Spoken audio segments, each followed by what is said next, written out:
Hey guys, what's up? I just wrapped up a 3-hour in-depth Instagram marketing guide for 2026. Given the recent ban waves and all of the hacking that's been going on over the past 3 months, Instagram has been insanely difficult for a lot of agencies. It's definitely affecting a lot of people's revenue. So I saw a fit in time to release a guide. The guide is 3 hours. It's broken down into 4 main key points. Point 1 is hardware and infrastructure. This is everything that you need to know regarding devices, how to create accounts, whether you can post on Android or iOS, which one is better for what use case. Section 2 is going to be learning the algorithm and how to go viral. How do you actually know what to repost? How do you know when to stop posting content? Is it serving you with a good audience or a bad audience? Section 3 is going to be brand versus niche and distinguishing both. I talk about brand dominance, which is a new thing with recent updates in AI and how good it's getting. A lot of brands that were good before are no longer doing as well due to saturation. And lastly, point 4, which is our AI content pipeline. I walk you through how we create hundreds of reels a day at a very quick pace for a very cheap price. And it has allowed us to dive fully into hybrid OFM. That is, creators no longer do content for marketing. We focus fully on that and we scale it just like before, just much less work for the creator. Thanks, enjoy. To kick off the guide, I've broken down Instagram into 4 main key components. I'm going to discuss each component. There's subheadings in each. I'm going to talk about my experience, my advice, and everything that I feel like you need to know for each part of the subheading.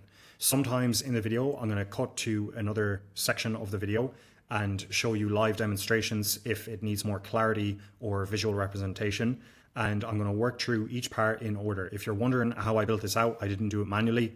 I used Claude Cowork and Whisperflow. So I put on Whisperflow. I started talking about all the key concepts that I wanted in the mind map. I added it to Cowork and then I let it run for about 2 hours in the background. It's a very useful combination of tools. So I recommend you set them up. So we're going to move over to the first section. This is going to be discussing infrastructure. So this is everything that you need to know about devices, proxies, and the basics of Instagram. So we're not going to be talking about content here. Let's get started. So the first section is going to be your devices or your method of posting to Instagram. I'll break down each one. We have experience with all of them. I'll give you pros and cons. I'll give you what we're currently running now, and let's get into it. So first off is iOS jailbreak. Now, I started off with this one to ruffle a bit of feathers. A lot of people don't like iOS jailbreak. We've had tremendous success with iOS jailbreak, but what we do notice is if you are in a position where you make 10, 20 accounts with iOS jailbreak, you might have a success rate that is quite high. And when I talk about success rate, I mean your ability to make an account successfully and your ability for that account to post and go viral. So if you were to make 20 accounts in the beginning, you will see that, okay, maybe 3, 4, 5 accounts do well in the beginning. They get 10, maybe even 50K views in the first day. But as you begin posting more on those phones, and I'm talking 1,000 accounts, not 200 accounts. I'm talking as you continuously create accounts and you're constantly testing content with proven viral content that you've had before, you know this content can go viral. What you will see is the success rate on these phones slowly go down. That is my experience with the iOS jailbreak. So the solution to this is we run an iOS jailbreak phone until it's basically not getting us any results. And we call it quits when we do 100 accounts and not a single account gets over 1,000 views. That for us is signaling to us that the iOS device is basically fingerprinted by IG and there's no way that we're going to come out of it. We've tested this over multiple devices, iPhone 8s, iPhone 7s, iPhone Xs. What we see is at a certain account number, we will start seeing diminishing returns on the views we get on the videos. Once we get to this point, we just swap it over to full Reddit operation. We do have automations for iOS jailbreak for Android regarding Instagram and Reddit. So it's not really a big of an issue. It's just something that you need to know. Now, if you're going to be running this manually, you're probably not going to get to a point where you start seeing the diminishing results.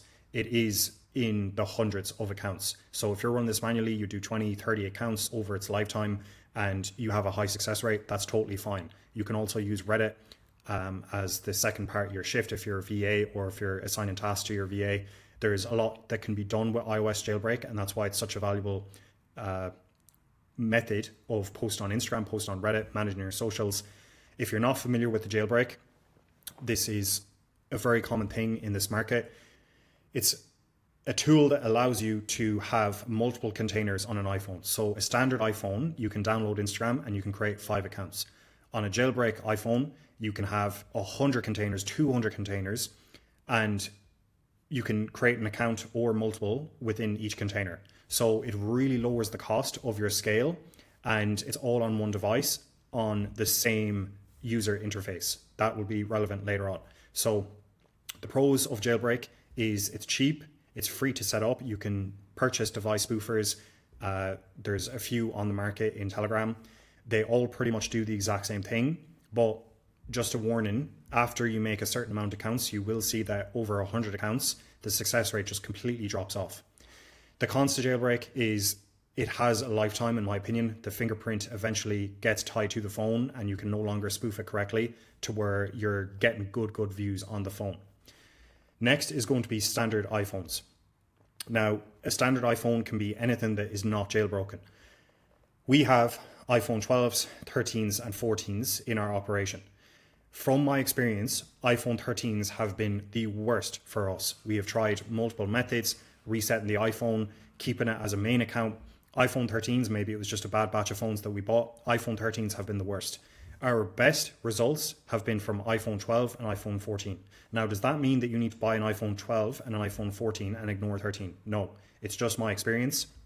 But with the standard iPhone, the main task that you're going to have on that iPhone is if you are running branded creators and you want to set up posting accounts that are going to be branded content for that model on the side, you can have this on a standard iPhone. It's probably one of the best to have because the security that comes along with having an iPhone, the speed of the user interface and clicking buttons, it doesn't matter if it's an iPhone 12, it's still very responsive and you can get work done a lot quicker.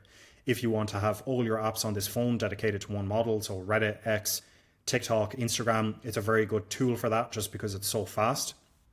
That is the main pro of an iPhone. The cons are it's expensive, and if you do want to do remote access, you are going to need some tools on top of that. You're going to need to purchase clickers, but once you have that, you are ready to go with remote access. It's not really a complicated process. It's just the fact that the whole operation to set up as remote access is going to be a lot more expensive than it is with jailbroken iPhones. It's probably going to be triple, if not quadruple the price to set everything up to run it the exact same as a jailbreak. And you're not going to have as many Instagram accounts on that phone. It is purely a device where you're really focusing on the quality of the content. You're trying to maximize the ROI you get out of that device with as little as you can. Android is one of the best. In my opinion, the ability to hack an Android, do what you want with it and not suffer any repercussions is just bar none. You can't compete when it comes to iOS and Android when it comes to success rate on Instagram with view count.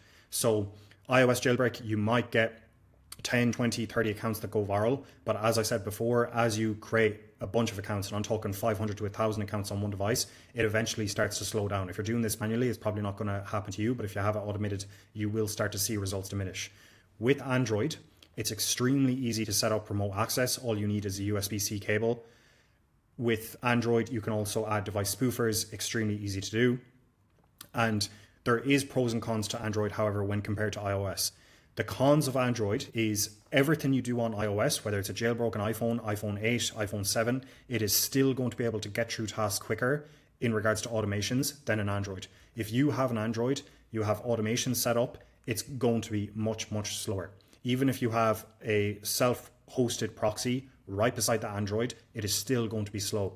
The speed at which it can execute tasks is just nowhere near as close as an iOS. So that is one of the cons. But remote access, purchasing the device, it can be quite cheap. But the overall user experience of clicking buttons on an Android compared to iPhone is a lot slower. The connection at which it responds and feeds information to Instagram is a lot slower as well. For us to create an account on automation and post 3 reels on an Android, it takes roughly 15 minutes. For comparison, an iOS jailbroke with an iPhone 8, which is a very, very old device, it'll take anywhere from 6 to 9 minutes. So it's much quicker, which means you can get more accounts on the phone. More accounts is possibly more reach. Android with app cloning or device spoofers. There's apps on Telegram that you can get which basically mimic an iOS jailbreak, so you can have hundreds of containers on the phone. But as I said before, with these automations, Android is just a lot slower. Google Pixel, one of my favorites. Google Pixel we used to use for Reddit. Then we started using it for Instagram, and I'm going to pop up a video now on the screen of one of our first use cases on Instagram. We really started focusing on Instagram last August. So all the people that were joining Verified Earners, a considerable portion of their traffic was coming from Instagram. And I spoke with the team and we made a conscious effort to really make it one of our main marketing funnels. And Google Pixel was what we had at our disposal because of our Reddit operation. But the Reddit operation, you can't possibly have all of the time in the day taken up by Reddit with a Google Pixel. So what I'm referring to is Graphene OS. Graphene OS allows you to have 32 users on the device. This means 32 unique unique devices on that device, and it's completely free. Graphene OS, YouTube it, check how to set it up. It's a bit of a long process in the beginning. It might take you 30 minutes to an hour, but once you know how to set it up, it takes about 10-15 minutes for each device. Now, when you have all 32 users on the phone, you don't need to set up each phone individually. There's a much quicker way to do it. You go to the main users and you go to the applications for each user, and you can basically duplicate the apps that you have on the main device across all the users that you've made. And now you have 32 unique devices on one phone. It's completely free. Google Pixel is one of the best. When it comes to views, in my opinion, Android completely passes out iOS. Whether you have the state-of-the-art iOS or if you have a semi-old Android. Androids, if you post good content on it, you can go mega viral. The Android versus iOS situation is just completely unnecessary. Android is just as good as iOS. There's just pros and cons to each one. Google Pixel, I would put under the Android niche, but you have the option to have a Graphene OS, which is a unique operating system, and it allows you to scale accounts with effectively no cost. Cloud phones, we've tested these for a very short period of time. Automating these is easy for creating accounts.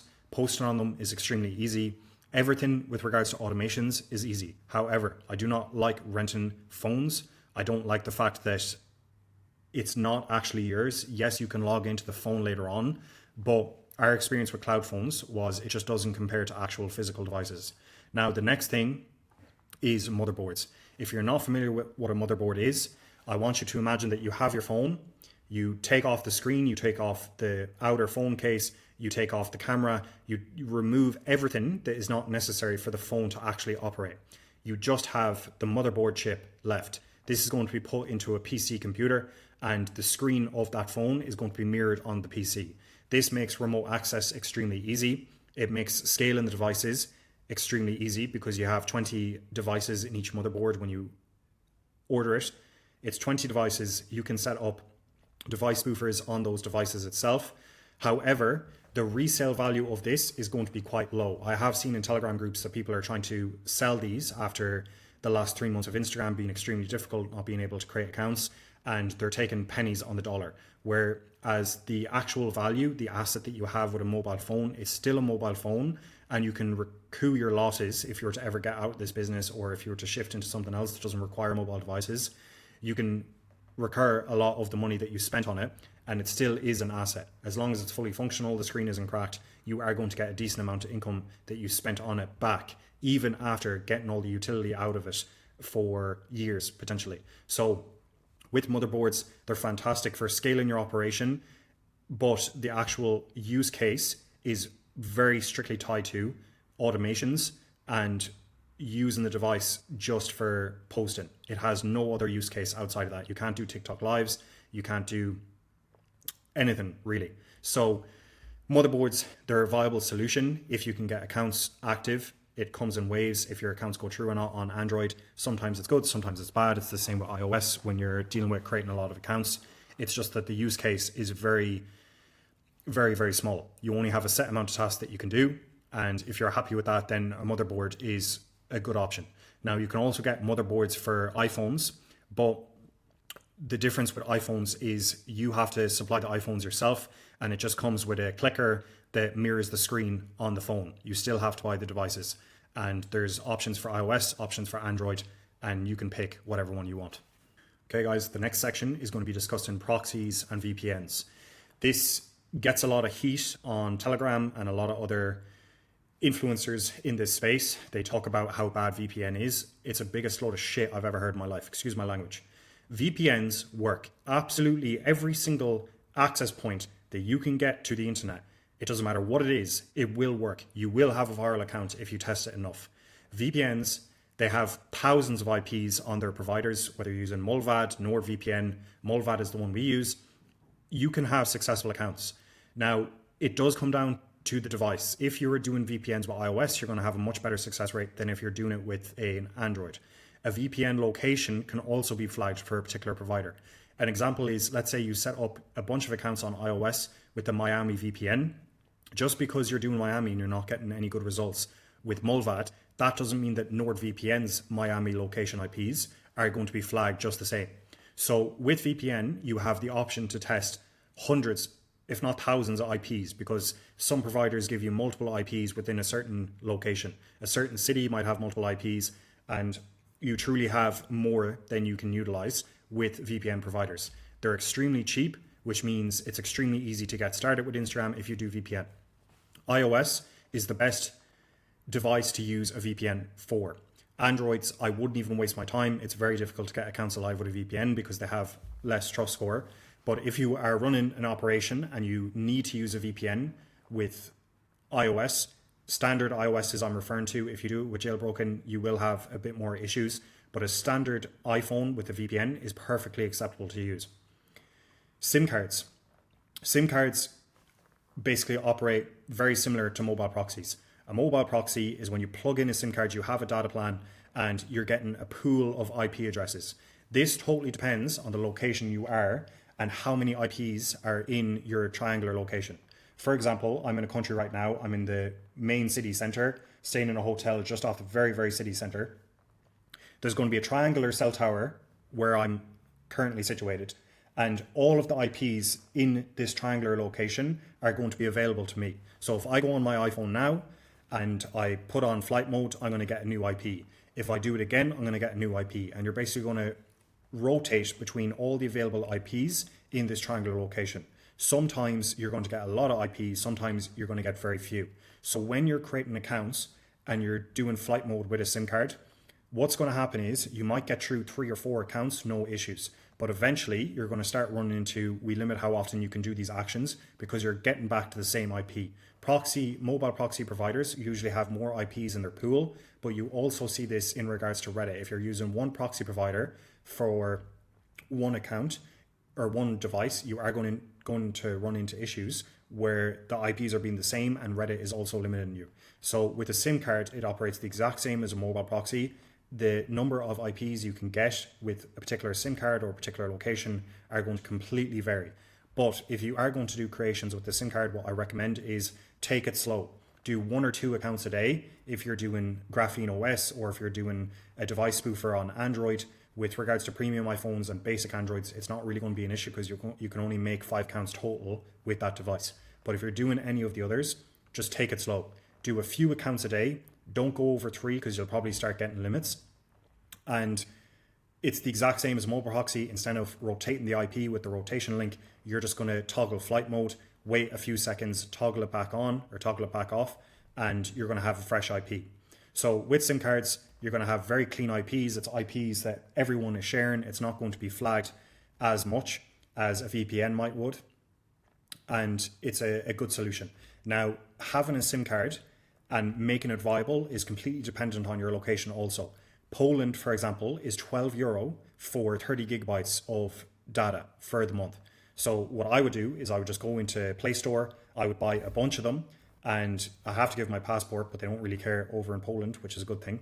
But I would just basically pay for the month, €12, 30 gigabytes. We wouldn't get through it in the full month. You'd have a few days after until it's fully ran out, and then we would just get new SIM cards. We would just replace the SIM cards instead of topping it up. It was cheaper with the starter pack and the amount of gigabytes you got. This is going to depend on your location. If you're in America and a SIM card plan is costing you $60 a month, or if you're in Dubai, like I live now, it's 100 to 150 euro a month. It's very expensive. These are available to you if the cost is right. I would dedicate these if I was doing main accounts, or with Graphene OS, SIM cards are very good as well. But if I'm doing massive phone operations with blackout, with jailbreak, with device spoofers on Android, I'm going to avoid SIM cards. They're not going to have enough IPs in the pool to get through all the accounts. You will start having creation issues where they block you at the very end of agreeing to terms and conditions. Mobile proxy. So mobile proxy, if you want to create your own, there is websites for this. You can basically set up your own proxy on an Android device. You can also do it with iPhone with the jailbreak. These are very viable. If you have a very, very cheap mobile SIM plan that you can get access to consistently without having any issues being blocked by the provider, because you have to submit your ID in most countries now, you can set up your own. The benefits of this is the proxy is going to be right beside the phone. Your connection is going to be extremely quick. And you know that this mobile proxy isn't being shared, because a lot of providers on Telegram will say that their provider is dedicated to you. You're going to pay premium prices. However, that is not always the case. And sometimes they have issues, they have downtime, they could be getting blasted. Let's say this proxy provider is very, very popular on Telegram. They're in all the groups where Instagram is the main traffic funnel. He has 100 proxies at his disposal. They're all locked up in the same location, and you're going to be using that. Just because they're in the same location means you're going to be getting absolutely wrecked, because there could be thousands of Instagram accounts being created that day in that particular IP pool. So having your own mobile proxy is one of the best solutions, and it's a lot cheaper. There's a bit of setup involved, but once you have your own, you know it's dedicated, and it's a very good option. It's not for everyone, and you may want to outsource. If you get a good provider, what I suggest you do is shut your fucking mouth. Don't tell a single soul of the provider that you have, and keep it under lock. Do not tell anyone, because what you'll see with proxy providers is it comes in waves. Some providers are really, really good for 2 months. Then it gets super popular. It goes to complete shit. Everyone leaves, it gets good again, and it just goes in a wave. Sometimes proxy providers don't get big at all in the OFM community or the Instagram, Reddit community, and you have a lot of success. And these ones usually range in the price of $60 to $100 per month. If you can find a good one, keep it. Don't tell anyone. Just keep your mouth shut. It's the best ROI. No one is going to be your girlfriend just because you tell them what proxy provider it's going to be. It's fucking waste of time. Don't tell them. Residential proxies. So the reason why I have this here, residential proxies are extremely expensive. However, you get access to millions of IPs, and you can create accounts on residential IPs. You can do either by gigabyte or by IP, and you either pay by the amount of gigabytes you use, or you pay per IP, and it's usually done by time. So with residential proxies, use these for creation, because you have so many IPs at your disposal. You can create the accounts, then move your accounts to a mobile proxy or a SIM card in the same location, preferably. You don't want to create the account on a USA IP and then go to Slovakia, for example. You want to keep the whole system somewhat in the same location. Now, if you do decide to change, it might have an impact on some accounts, but for the most part, the IP which you create the account on versus the IP that you post on, it doesn't need to be the exact same. Instagram is quite lenient with that. The only issue that you will have is if your account is always switching IPs, and when I mean IPs, I mean locations, like actual country to country, you're always bouncing back and forth. This is going to be common with a VPN if it expires, or if it's not turned on and the VA or operator logs into the account and posts. All of a sudden he's posting from Dubai, now he's posting from fucking Timbuktu. So you don't want that to happen a lot, but changing IPs from the residential proxy when you create the account to having a somewhat similar location, maybe you're in California and now it's in Arizona, it's not going to have too much of an impact. And you can post on mobile proxies, zero problem. As long as the proxy speed is good, there's no reason why you wouldn't do that. Last thing is going to be Wi-Fi. If you are a complete beginner, you're getting into AI OFM, or you're just starting OFM, and you have one phone at your disposal, Wi-Fi connection is completely fine. But I'm going to sit here and assume that if you have Wi-Fi, you can afford a SIM plan. Just use your SIM plan.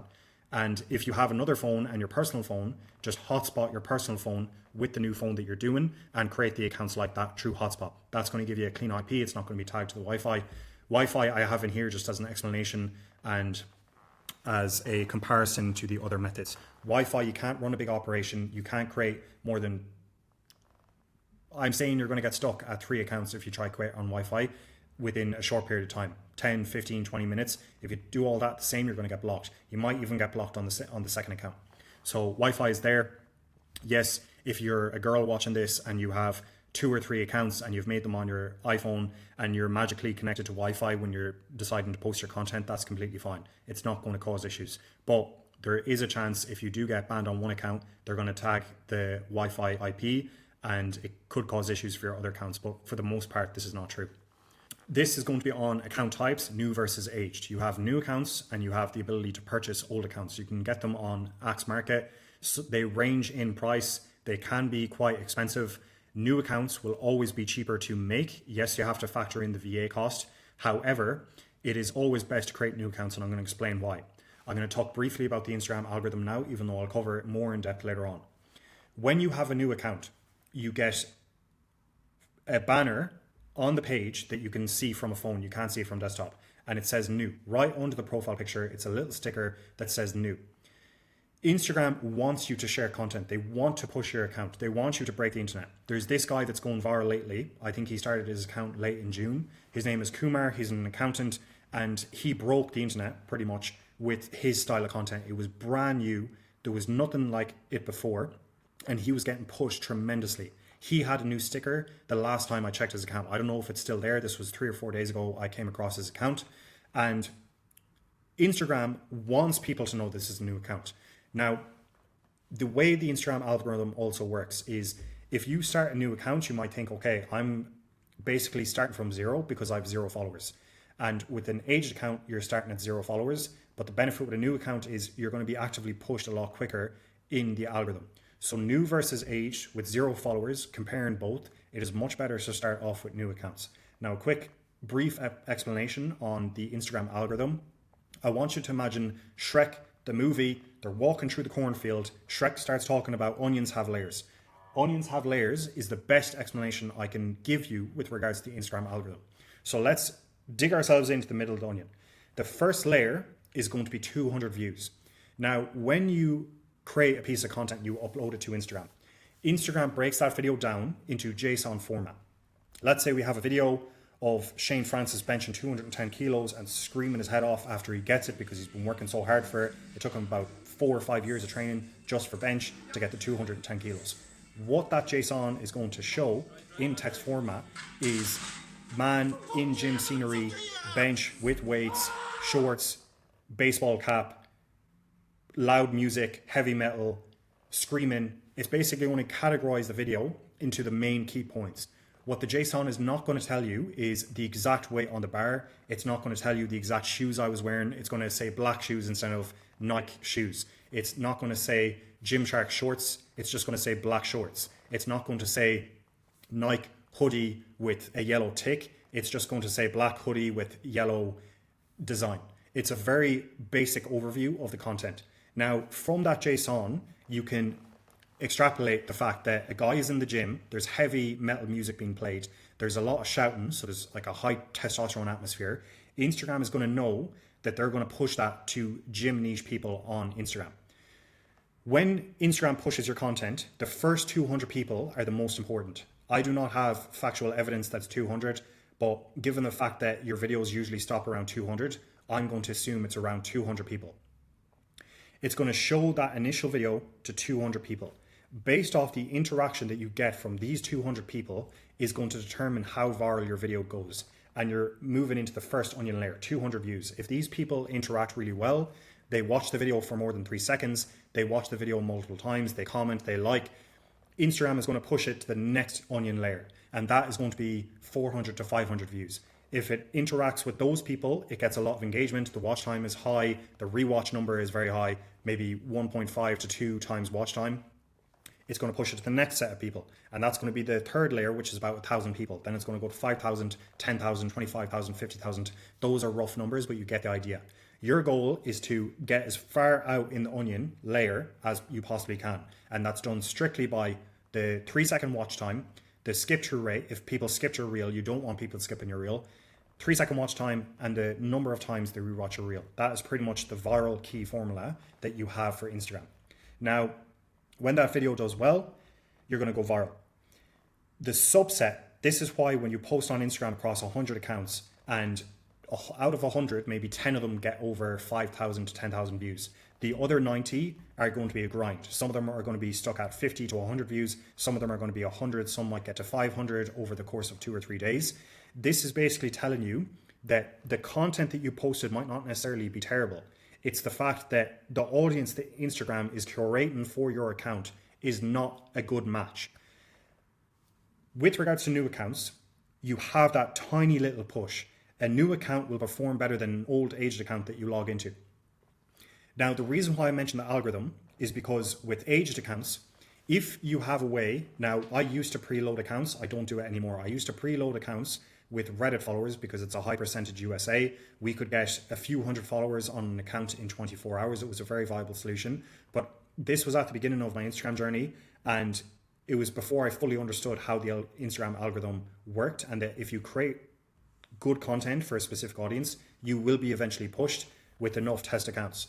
So the old account method where we would purchase accounts, refactor it, add profile picture, change the username, make it nice, add banners, pinned carousels, all that kind of jazz. We would add followers to the account. My understanding of that was, okay, if these followers on the account interact with the reel, it's giving it a push and Instagram is going to continuously push it. If you do that, it is a viable solution. All I'm saying is it's not needed anymore. You can start accounts from complete scratch. As long as your content is focused on a US audience, you're going to have a lot of success. So with aged accounts, the reason why I've mentioned it here, because it is popular across mass DMs, follow on follow, AI chatting, all those black hat strategies, you're going to be much better off creating an aged or using and buying an aged account for those methods. But for reels, unless you have preloaded followers, it's going to be very slow to get momentum. There's a reason why Instagram gives you a new banner badge on the account. They want you to post reels. They want you to go viral. An example of this is Kumar, the accountant from UK, I believe. His content broke the internet. As of like 3 or 4 days ago, I think I was in the airport and I seen his content for the first time. His content went mega viral. I think he got 50 or 60 million views across 5 videos. He broke the internet and he had a new badge. Instagram wants to push your content. And the benefit of having a new account is you can keep the IPs somewhat similar. You create it in San Diego, you're posting in San Diego. You create it in Poland, you're posting in Poland. The life cycle of the account is much more natural in the eyes of Instagram. Now, if you purchase accounts from Alaska and then you start posting in Timbuktu, it's just giving off alarm bells to Instagram that this is not a genuine account, and they're just much slower to pop off. You have to change the username, you have to change the profile picture, new login IP, potentially most likely from a different country, and different behavioral patterns. That account could have been created with an API, it could have been created with an automation, different swipe through rates on the reels, different patterns with regards to clicking buttons. Instagram is going to be able to detect this. So if you do aged accounts, I would actually say that you need a bit more warm up on an aged account. And with new accounts, you don't need any warm up. You create the account, post 3 reels, you're good to go. Next day, you post 6 reels, you're good to go. You spread it out a bit. You can do a posting session of 3 in the morning, 3 at nighttime. And I'm talking posting sessions back to back. You get 1 reel, you post it. You get 2nd reel, you post it. You get 3rd reel, you post it. With the aged accounts, I would do a little bit more warm up. I would get it used to the IP. I would slowly start changing the profile picture, the username, the bio, and leave it at that. So with regards to new accounts and aged accounts, it's purely based off the purpose that you want. If you're looking for pure organic reach, I wouldn't even touch an aged account with a 10-foot pole. I would leave that for the black hat guys because it's a different operation and different requirements. If you try follow and follow and mass DMs with new accounts, you are going to get obliterated without lube. So those are the purposes for each of those. Next section is going to be creation. So with regards to creation, it is going to vary based off iOS and Android. iOS, you have a lot more leeway because the perceived security of the device is a lot higher. When you create on iOS, you have very, very cheap options at your disposal, which is very useful and it's very easy to do. iCloud Premium, I believe it's $2 a month and you can create unlimited emails. The unlimited, there is a bit minutia to that. It's about 400 to 700 emails. It varies based off each account. Sometimes you get banned. Sometimes you can get to the full 700 before getting banned. It really depends on how many emails you're creating per day and how often you're doing it. If you're doing 50 a day for 10 days in a row, there's a high chance you're going to get banned. If you do 10, 20 every single day and do it over the course of months, you're probably not going to run into issues and you're going to get the maximum out of that iCloud. So you need a premium subscription and you need an iCloud account. You go to Hide My Mail and you generate alias emails, and you can make these with iOS. These do not work for Android. You will not have a good success rate. Very, very little accounts will get passed with iOS while creating on Android. If you do it on iPhone, your results will be very good in regards to views, and it is extremely cheap. This is done a lot better when it's done on manual iPhones, premium iPhones, iPhone 12s, 13s, 14s. They are a very useful option. So with iCloud, you have that for iOS, so I got that out of the way. Numbers. There's different number providers. You can use providers like Text Verified. This is going to vary in price. For numbers, I would dedicate this operation entirely to Android. Numbers and Android work extremely well. However, based on location, it can be very expensive. If you were doing USA, the prices vary between 30 and 40 cents. Sometimes it can be close to 45 cents, and you might not have a good success rate. When it comes to tier 1 countries, if you do tier 3 countries, it can be a lot cheaper, but you just need to make it make sense in your head.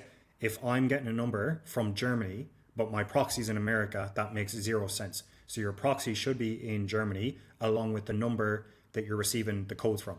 So these one-time codes, it can be very cheap if you have the correct proxy setup and location, and if you have a good provider, the success rate is good. It can be quite cheap to run, but if you're doing it with premium tier 1 countries, it is going to be expensive, so keep that in mind. Numbers can be used for Android and it can be used for iOS, but given the fact that iOS, you can do iCloud Plus with Hide My Mail very cheaply, I do recommend that you try that one first, as it is a very good option. Emails, you have Outlook, Hotmail, iCloud, Gmail. iCloud if it's on iOS, Gmail if it's on Android. But as I said before, numbers are probably the best option for Android. Gmails are probably the next best. Outlook and Hotmail, I wouldn't even touch with a 10-foot pole for Androids, as along with iOS pretty much. It's very difficult to get accounts going through, and they usually get banned quite quickly. If they go viral, they're definitely getting banned. The IP used, so we covered this a bit earlier with regards to proxies. The IP used for creation is one of the most important things. So residential IPs, you can set that up with an automation, and it is a bit expensive, but once you have the creation completed, then you can swap it to a similar IP with a mobile proxy or a VPN, and you shouldn't have that many issues. Now, I want to say, if you're doing a VPN with a mass phone operation, you're absolutely cooked, in my opinion. You're going to get wrecked. So the IP used, one of the best solutions is dedicated, or not dedicated, but residential IPs that rotate, move to a mobile proxy. If you want to do a VPN, make sure that you create on a VPN account 1, you stick on that VPN every time you post, but when you're going to the second account, you're posting on a different VPN. But this is if you do certain black hat methods with standard iPhones. If you're just posting on a standard iPhone with a VPN, just keep it the same across all Instagram accounts within that Instagram app. Okay, so moving on, we have posting. This is going to cover mainly posting times and frequency, something that a lot of people have different opinions on. I am a massive proponent of high frequency posting and posting count. So this means we're posting often and we're posting a lot.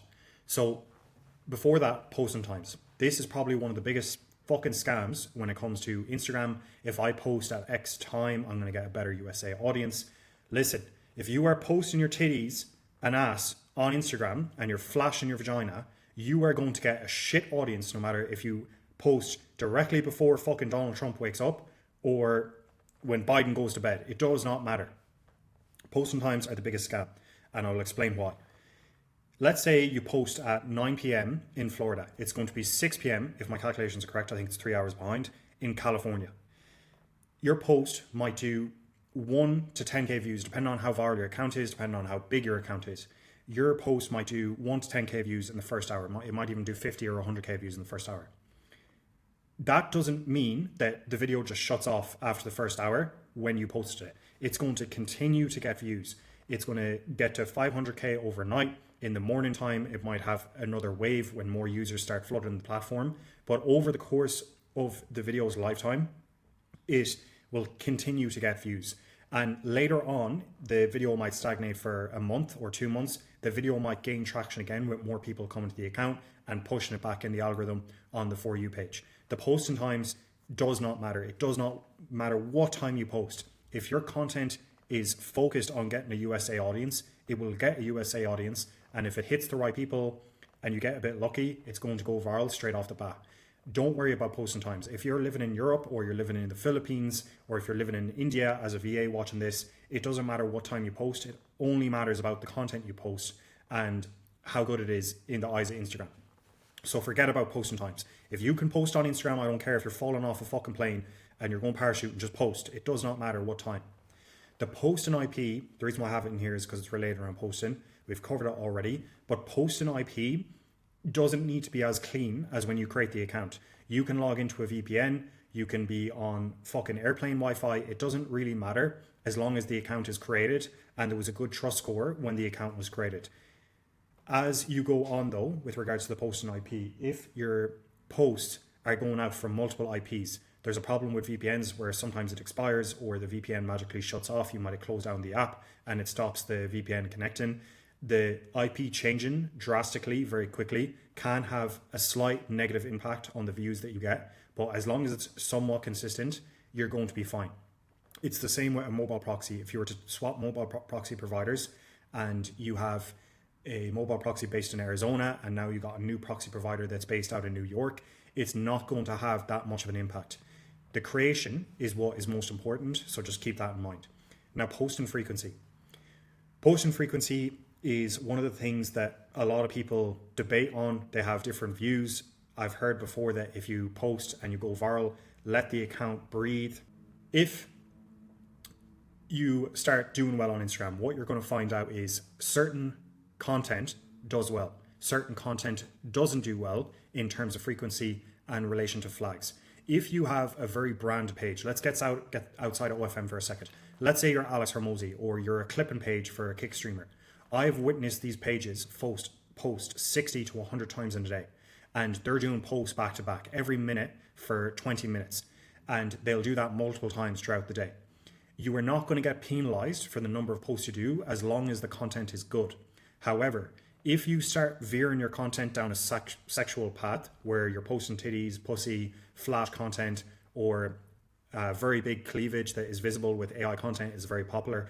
If you start doing that and you start posting a lot, just know that you're increasing your chances of getting the account flagged. The less posts you do, the less chance Instagram has of putting a restriction on your recommendation in FYP. If you're doing a lot, you're just giving them more ammo to flag you. And when they do flag you, they're going to flag a fuck ton of reels. You're going to have to archive 10 reels. You're going to clear the archive section of content that needs to be removed. When you do that, you're going to wait an hour. The flag still isn't lifted. You go back into account status, and what do you know? There's another 10 videos flagged again. So what you need to understand is posting frequency is totally fine the more safe your content is. Now, you can also run a method where you absolutely blast accounts and you can go very sexual route, but just know you're eventually going to get flagged. Some accounts are going to get flagged immediately. Some aren't going to get flagged for at least 30 or 50 posts. But posting frequency is something where a lot of agencies post 2 to 3 times a day. A lot of our accounts post anywhere from 12 to 24 up to 36 times a day. If the account is going viral, we will quite possibly go up to 50 times. I've shared this in my group before. We had an account that was doing up to 60 posts per day, and we weren't getting many views on each piece of content, but our conversion rate was insanely high. Every 1,000 views we were doing on Instagram, we were getting 1 free sub. So if you got 1 million views, that was 1,000 subs that you were getting from 1 million views, which is extremely, extremely high. Moving on to analytics. So with analytics, there's going to be key metrics that you need to understand as a person that is trying to go viral on Instagram.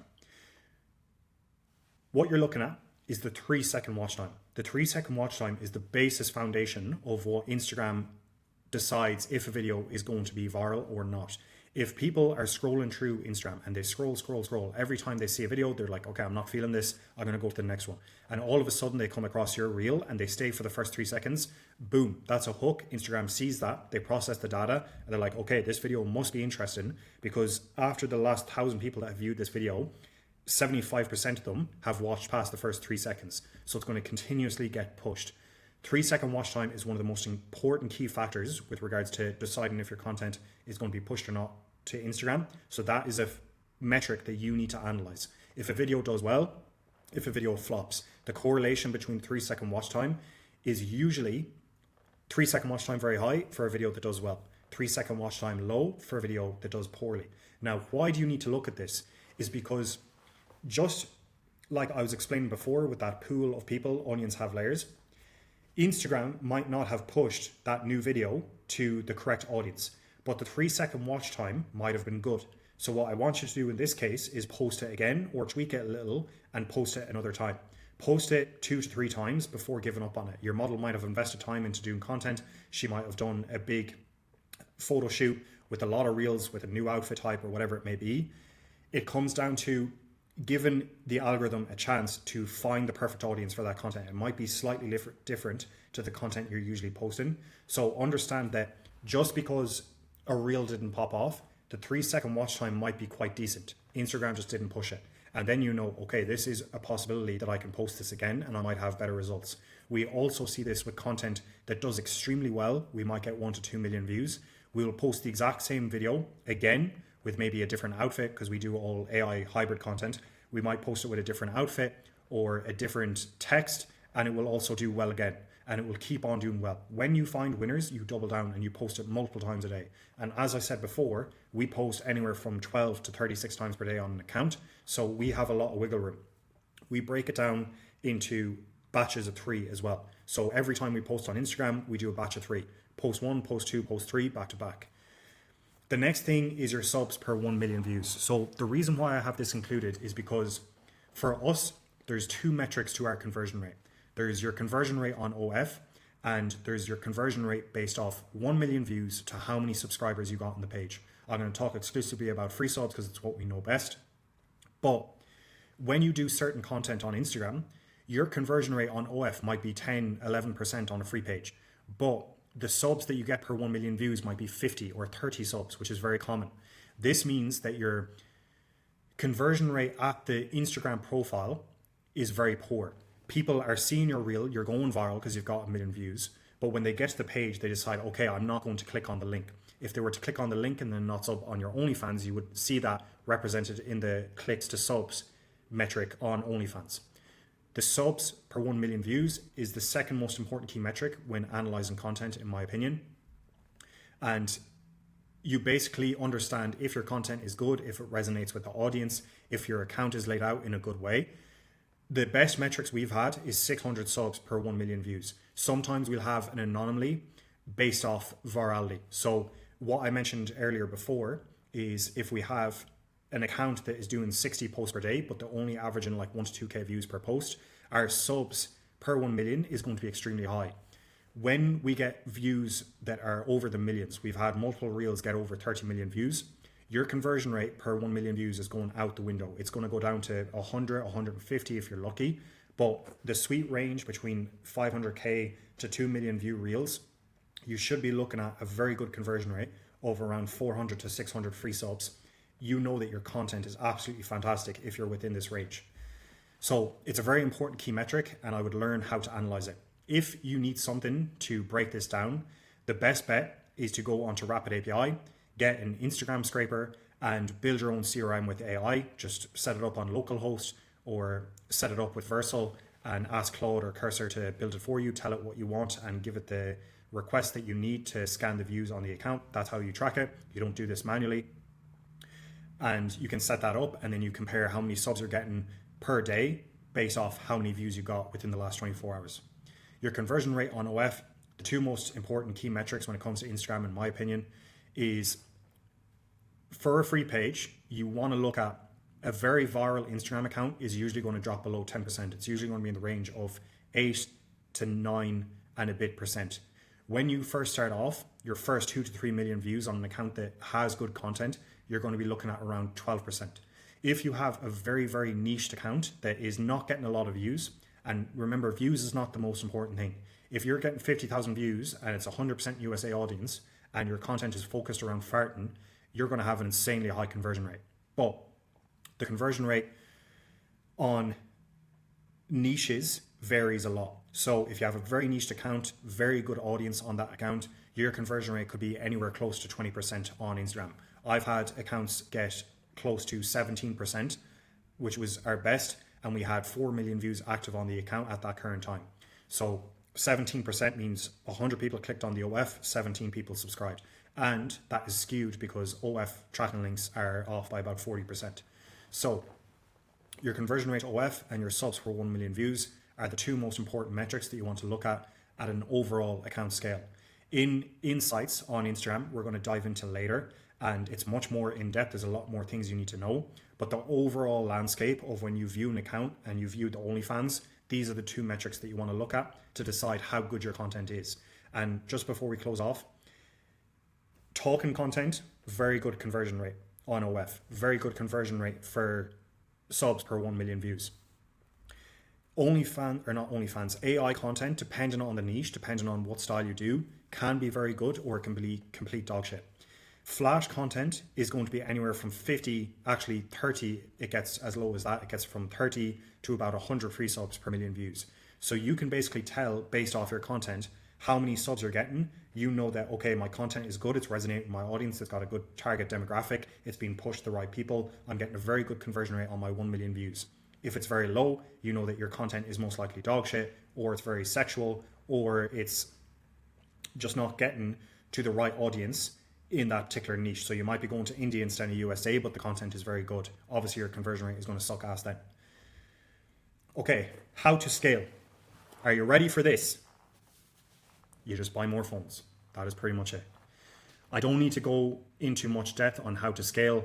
It is going to be a 10-hour video if I do this, but we've covered the devices, we've covered creation, we've covered device spoofers earlier on in the video. It's just about getting more phones. You get more VAs and you scale it outwards. It's very simple. We're going to talk about the tasks required by each person, and we're going to talk about that later on. So you can basically go through that and then decide how many phones you need, how many VAs you need, what type of tier 1 staff you want, or do you want all VAs and you're the one running it? We'll cover that later on. Okay, next section is tools needed. You don't need a lot in your Instagram operation to get started. As discussed before, it's extremely cheap to start. It's not going to cost you much more than buying a mobile device. As said, nearly everyone watching this is going to have a spare mobile or their own mobile device that they can use themselves. And this is just going to cover some external tools that you need to get started with your operation. Link in bio. The most important thing that you need to know is that you want a deep link. On Instagram, you're going to look at roughly half the conversion rate if it's not deep linked. To explain this, when you open a link on Instagram, it either goes to Safari or Chrome, which means it's deep linked, or it stays in the native Instagram browser app. That means if they're inside Instagram, they go to OnlyFans, they're going to have to log into OnlyFans. Your conversion rate is going to be halved immediately because of a thing called bounce rate. The people are going to get to OnlyFans, they're going to be like, fuck's sake, I'm not logged in, fuck this, I'm not that interested, and they're going to bounce. When you have a deep link, it's going to be automatically logged in. As soon as they get to Safari or Chrome, all they have to do is click subscribe and they're good to go. So deep links are the most important thing. I use oopsie.bio. It's created by a guy in Verified Earners. He was one of the first 20 people to join. He is very skilled in mass account creations as well. So we bounce a lot of ideas off each other and he's helped me a lot.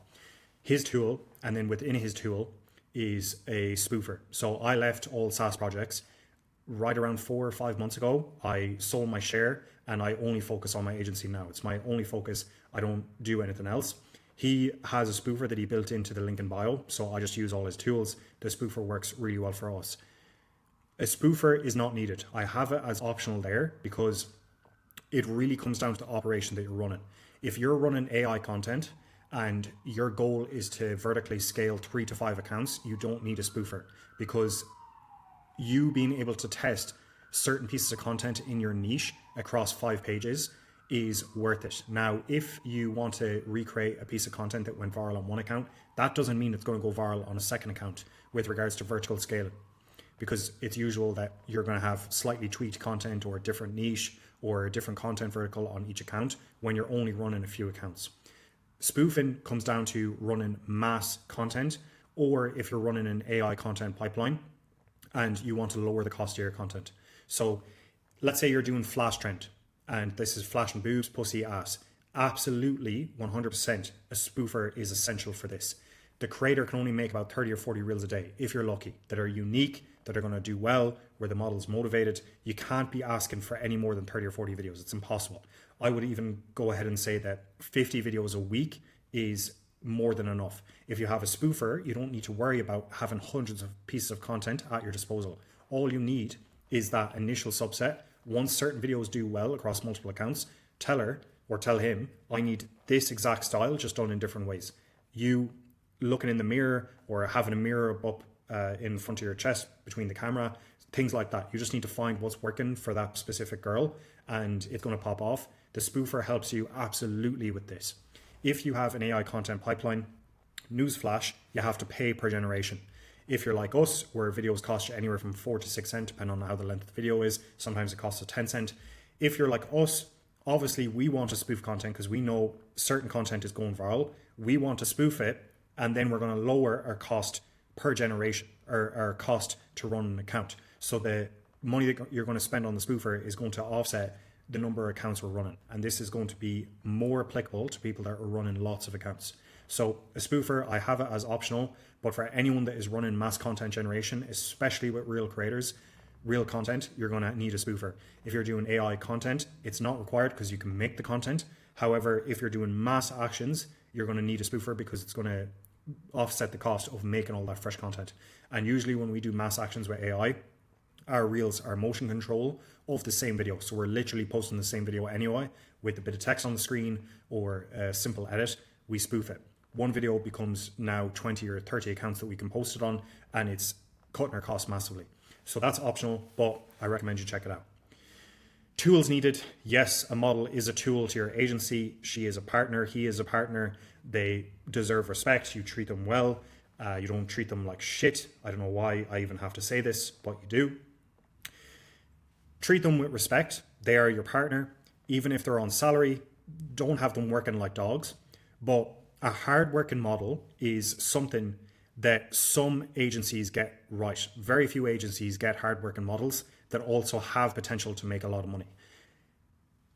Every girl has potential to make X amount of money, but to get into the top 0.1% or 0.01%, you're going to need a certain model that is good looking, that makes a lot of content, that also has a very good niche and brand behind the content that goes viral, that attacks a USA audience. Or you need to be very skilled in black hat marketing and paid ads and Instagram operations, anything done on mass, to be able to get that amount of traffic in completely black hat. So a hard worker model is a crucial tool to every agency. She needs to be good looking and convert good and at least make basic scripts. Then you can result to AI content, but you need her on the back end doing content. You can't sell or make a lot of money with just one script. You need all sorts of content, multiple scripts. It is a good ROI to have a good model. And obviously it's going to help with the conversion rate on OF. AI content pipeline. This video applies to AI content agencies for FanView as well as the standard OnlyFans, Fansly people. AI content pipelines are basically going to allow you to scale your content operation. And if done in a certain way, it can save a lot of time. If you're going to go with mass accounts, you cannot be the guy that is sitting on Hicksfield generating pictures one by one and then going over to Kling motion control and copying videos. You cannot be that person if you're doing mass accounts. I'm going to show bits and pieces of our AI content pipeline later on, but it is a tool you need. Do you need it in the beginning? Absolutely not. To close off, one phone and one method. The reason why I have one method here is I don't care what you have to do. Just focus on getting your first viral video on Instagram. Learn how the algorithm works. Now, when you do get that viral video, you're probably going to get 60% Latin America, 30% India. It doesn't matter. It's an achievement. It is a milestone in your Instagram marketing days. It's something that has to happen. You have to get a viral video. Now, is 1 million views the most important thing on Instagram? No. If you have a very niche creator and a good audience, you don't need millions of views on the accounts. That is fine. But my advice to you is just get your first 1 million view reel and then start worrying about everything else. Don't worry about the brand. Don't worry about the niche. Don't worry about the audience. try get 1 million views first, because you're going to learn certain things in getting that 1 million views. There's a reason why that video got 1 million views. Now, when you do get those views, you're going to understand, okay, my audience is completely fucked. Now worry about the second problem. How do I fix my audience? How can I get better in USA without sacrificing the amount of views I get? Because the more views you get, the more niche content you are, and the quality of viewers you're getting from certain audiences, your views will start to go down. But if you can get a lot of views with good audience and no flags on the content, you're in a very good position. My advice, just focus on getting views, then worry about everything else. So the next thing you're going to have to worry about is your audience. Your audience is probably going to get shit if you get lucky with the 1 million view reel. After that, it's going to be your conversion to OF. So remember what we talked about regarding how many subs you got per million views. If it's shitty countries, it's going to be dog shit. It's probably going to be 20 or 30 subs per million views. That's totally fine. You have your first milestone out of the way. Now we need to look at the type of content we're posting.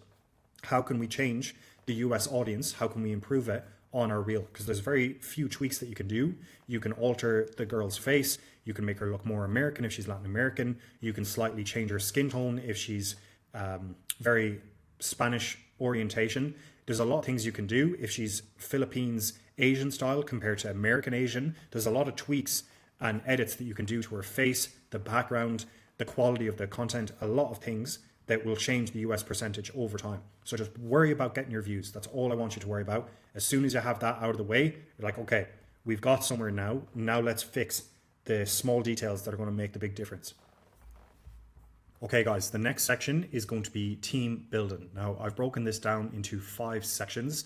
This is going to vary across every single agency. They're probably going to have different methods, but breaking it down by task, you can decide what's best for you and how you run your agency. At the end of this, I'm going to share how we do it, but let's go through the tasks and explain what is involved in each one.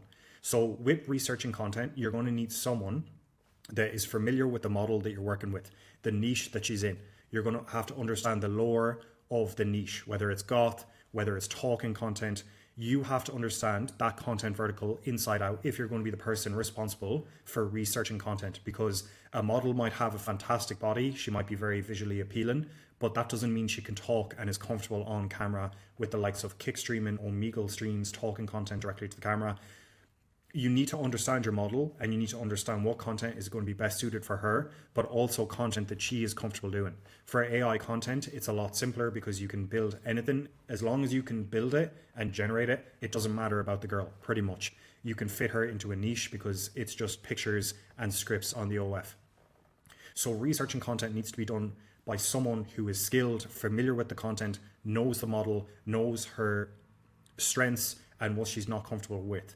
The next thing is creating and requesting content. This is going to be done by someone that doesn't necessarily have to have access to contact with the model, but you can have this done with automations via Notion. There's lots of CRMs, Monday.com.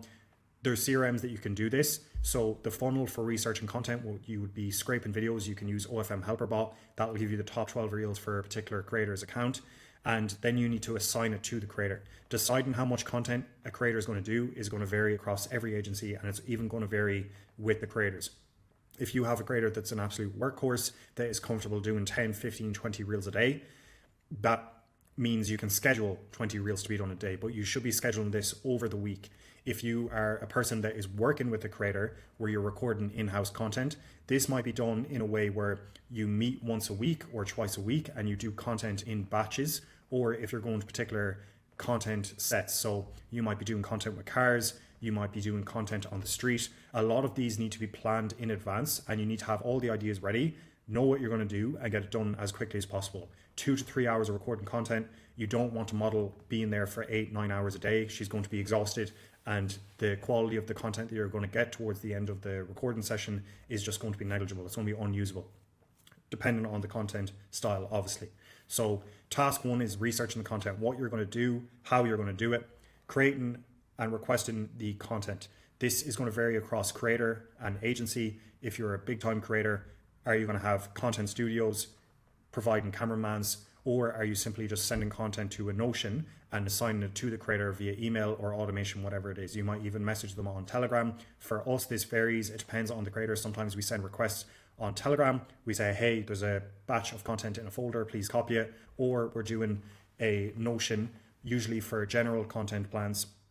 We'll set out a Notion that can be sent to each creator, or we'll just generate it for that creator. It really depends on the content. It depends on the skill of the creator. You don't necessarily need to create a Notion for every single girl, especially later on. If you're doing a certain content plan, and you might build out the Notion in the beginning to explain why we're going to do this, how we're going to implement it onto Instagram, okay, fair enough, do a Notion. But if you're just making quick changes and quick content requests off that similar content niche, then you should just be sending 1 or 2 messages or uploading new videos with ideas. She watches them, she knows exactly what she needs to do. It depends on the cycle of where she is with the content. Editing content, you can have an editor. I don't recommend that you have a VA do editing and posting unless it's tier 1. If you're going to do tier 1, have them manage 3 to 5 Instagram accounts, or maybe up to 10. I wouldn't do over 10 because their quality is going to diminish throughout the day. Whatever accounts they're posting on last, or whatever videos they're editing last, they might be running out of ideas. You don't want to go over 10 accounts. So editing content, it can be done by an editor, exclusively a person designated for editing, or you can have a tier 1 staff member that does all of this. So if it's AI content, they can do all 5 tasks in one, and they're managing 3 to 10 Instagram accounts. Content distribution, this is going to vary also across all the agencies. You can send content through Telegram and you download it onto the phone. If you have a Mac and it's a tier 1 employee and they have access to everything there, they might do AirDrop, or you have an automation, you inject it into the phone. This is going to vary across agencies. And then posting, account management and creation. This is not just a stupid person's job. Posting, everyone can do it. However, the account management, posting and creation, everyone can do. You're just following an SOP. If the SOP breaks, you tweak it and you fix it, and then you're good to go again. The account management, this comes back to insights on the account. The VA or whoever's managing the phone needs to understand how content is performing. What was the view count after the first 12 hours of the reel? Is it 2 to 3x above your average view count? That will signal that you might want to put ads on that video if you do run ads. Understanding the audience, being able to check account status, fixing account issues. You shouldn't have to be saying, okay, do this, do that. It should be an SOP. With regards to account management and accounts getting flagged, if your account can't be recommended, how does the account manager fix that? Do they know how to do that without messaging you, wasting your time? Account management also comes down to Reels performing super well with regards to views, but the audience is really bad. And the only person that can see this is the person that has access to the account. I'll give you an example. If you have a link in bio and you're checking link clicks, you might have 80% of videos do extremely well for a USA audience. However, 20% of the content might be getting much more views, and that audience is only 10-15% USA. But what's the rest of the percentage? It's probably going to be Latin America, or it's going to be Turkey, India, etc. You don't want those tier 3, tier 2 countries. So the VA needs to understand, okay, yes, we're getting views on a great VA. This is going great. But on the back end, on the link CRM, you see that the clicks aren't adding up. You're getting really good views on shittier content, let's say, just call it that, dance content or more sexual style content, and you have talking reels to try get really good USA content. It's only the VA that can tell you, okay, the content that's doing extremely well with the views, I've checked all the insights, the audience for this content is extremely poor. It's not worth us continuing to post this. And you get that feedback loop of him saying, this is what's happening. So you know that if you don't change this, your account is going to stay in limbo. It's going to get good views on certain reels, but those reels aren't really doing much for you. And also, the sexual content usually converts extremely well to followers. If you're doing talking content, streams, all that kind of stuff, the views to follower ratio is quite poor. And I mean, let's say you get 1 million views, you might get X amount of followers. The content that usually converts good, that has a very high US audience, usually suffers on gaining followers. The content that is slightly more sexual, that might suffer on the audience, usually converts better on followers. So as I said, 80% of content being good, 20% being content getting a lot of views, but it's a shit audience. That content's probably going to be the one converting all the followers, which means you're filling up that account with very poor followers. So it's very important that the account manager, the person that's actually going through the insights, understanding what's happening, knows what to look for and what he needs to feedback to you or the person that is in charge of this creator. Moving on, and the final point for infrastructure is trials. So a lot of people don't post trials. They do post trials, but they don't do it correctly. I want to talk about how we do trial reels and some details that you might not know. So when do you unlock trial reels? When you unlock trial reels is roughly anywhere from 2 to 8 hours after hitting 200 followers. It really depends on the momentum the account has. If you are grinding an account and it's slowly getting up to 200 followers, it's probably going to be a day after hitting 200 followers. If you wake up the next day, it's been 12 hours and you're at 201. It's probably going to take a full 24 hours for the trial reels to appear. If your account is going mega viral and you wake up the next day and you have 1,000 followers, that account, the momentum on that account, it's probably going to be available to you within 2 to 6 hours after hitting the 200 follower mark. You might hit it around 250 followers, 500 followers. It really depends on the momentum of the account. All that you need to know is once you hit the 200 follower mark, trial reels are going to be available within 24 hours. It could be 2 hours or up to 24 hours. As I said, depends completely on the virality of the account and the momentum that it has. How trial reels work, when we talked about the onion in the beginning and having followers versus not having followers, trial reels show content only to people who don't follow you. So it doesn't show up on your home feed with the account. If you come across a trial reel and then you go to the account, you try to find that reel, it's not there. That means that reel was a trial.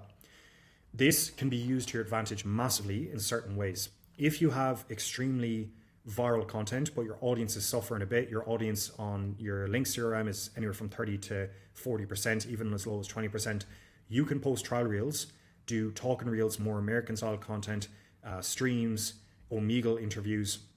You can do all that type of content. Because it's a trial reel, it's not impacted related to your followers. So you do have the capacity to go viral on that content. And even though it's not related strictly to your account's content, it doesn't mean that it won't pop off. But those people, you'll get a high US audience because it's more Americanized or tier 1 focused. You will get more traffic coming into your page that is tier 1, which will impact the content on your page as well, the actual content that's being posted on your profile. That will help improve the results that you're getting regarding audience on the main reels. So that's option number 1. Option number 2 is when your account gets viral. It usually happens in waves. You might have 2 or 3 days of going mega viral.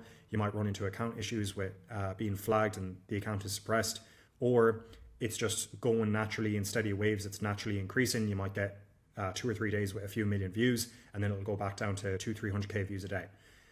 When your account goes viral, I want you to take the viral reels on your account and post them 20 times. Edit them slightly every time, but when your account's going viral, maximize the results you're getting on the account by maximizing the amount of trial reels you can do. You can do 20 trial reels within a 24-hour period. Over the course of a 30-day period, you can do about 240 trial reels. So if you want to be consistent, post about 6 to 8 trial reels a day. That'll keep you going through the month without getting a reach limit. Getting a reach limit on a trial reel has no negative impact on the account. It doesn't flag it. It doesn't stop you posting reels on your actual profile. All you need to know is you've got around 240 a month. You can post 6 to 8 a day, keep it continuous. Or when your account is going mega viral, take the videos that are going viral on your profile, edit them slightly and post them as trial reels, and post 20 a day until the account starts dying down again. And that will increase the results you get massively, because when the account goes viral and when it's really starting to gain followers, your trial reels really start to push. In the beginning, when you don't have much followers on the account and you do post trial reels, they are a bit slow to pop off. But all you need to know is when you're going viral, take those videos, re-edit them slightly or spoof them, post them as trial reels, and maximize it 20 a day until the account dies down. And you're going to have really good success with trial reels. Okay guys, this is going to be section 2, and we're going to be covering going viral and the content that you need to post and everything under that umbrella. So the first few topics that we're going to talk about is going viral, what makes a video actually go viral. There's 2 main concepts that will always be the same because it makes the most sense. There's no reason for Instagram to change this. There might be small tweaks in the algorithm over time, how they push the content, when they push the content, whether the content pops off straight away or later on. All of the small things, they don't really matter. The 2 things that you need to understand that will really push content is the 3-second watch time and how many times a person watches that reel. Shares, likes, comments, all of these things matter very little in the grand scheme of things when compared to 3-second watch time and the rewatch number. The 3-second watch time is basically what's called a hook. Outside of OnlyFans, I would say everyone calls it the hook. Inside OnlyFans, from the people that I speak to, it's mainly 3-second watch time. That's how you would refer to it. So 3-second watch time, you're scrolling through Instagram, you're skipping a bunch of reels, and then all of a sudden you see a girl, she catches your attention, there's a nice background, or there's something in the video that catches your curiosity and you stop scrolling.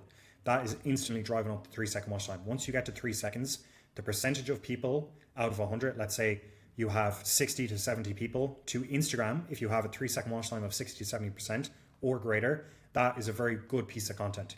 And the opposite of that is going to be the skip rate. So how many people are skipping your reel when they're in doom scrolling mode and they skip through your reel? If that is very high, that counteracts the 3-second watch time. And they're basically going to be synced perfectly. If you have a high 3-second watch time, it means your skip rate is going to be low. If your skip rate is high, your 3-second watch time percentage is going to be very low. So with a rewatch percentage, it should be a rewatch number. How this is shown in your insights on the account. When you have 20 million views on your account, that is broken down as total viewership on your account. That doesn't mean that 20 million people have watched your content. It only means you've got a summation of 20 million views. When you go into your account insights, you're going to see accounts reached. Accounts reached is usually going to be 40 to 60% of your account views. So that's going to be anywhere from 8 to 12 million people for the accounts reached. That is from people rewatching your reel.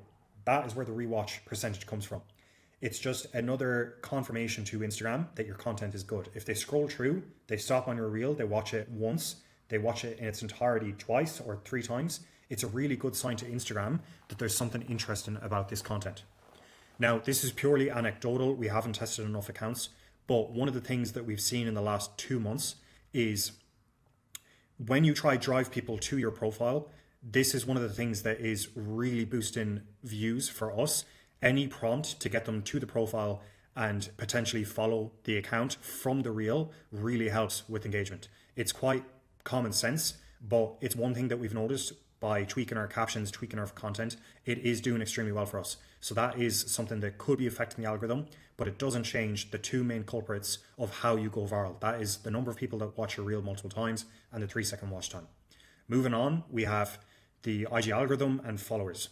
I've already covered this, but I will quickly cover again because I want you to understand one thing about content flopping and not performing well when you know that this content is good. So let's say we have a girl that is doing content around cars. She fixes cars and she gets oiled up. She's getting her hands dirty. She's working with engines. This is going to target a very specific set of people on Instagram. If it's any way sexual at all, there'll always be that person that stops on her content and is just looking at the content to look at her boobs or ass or whatever's in frame.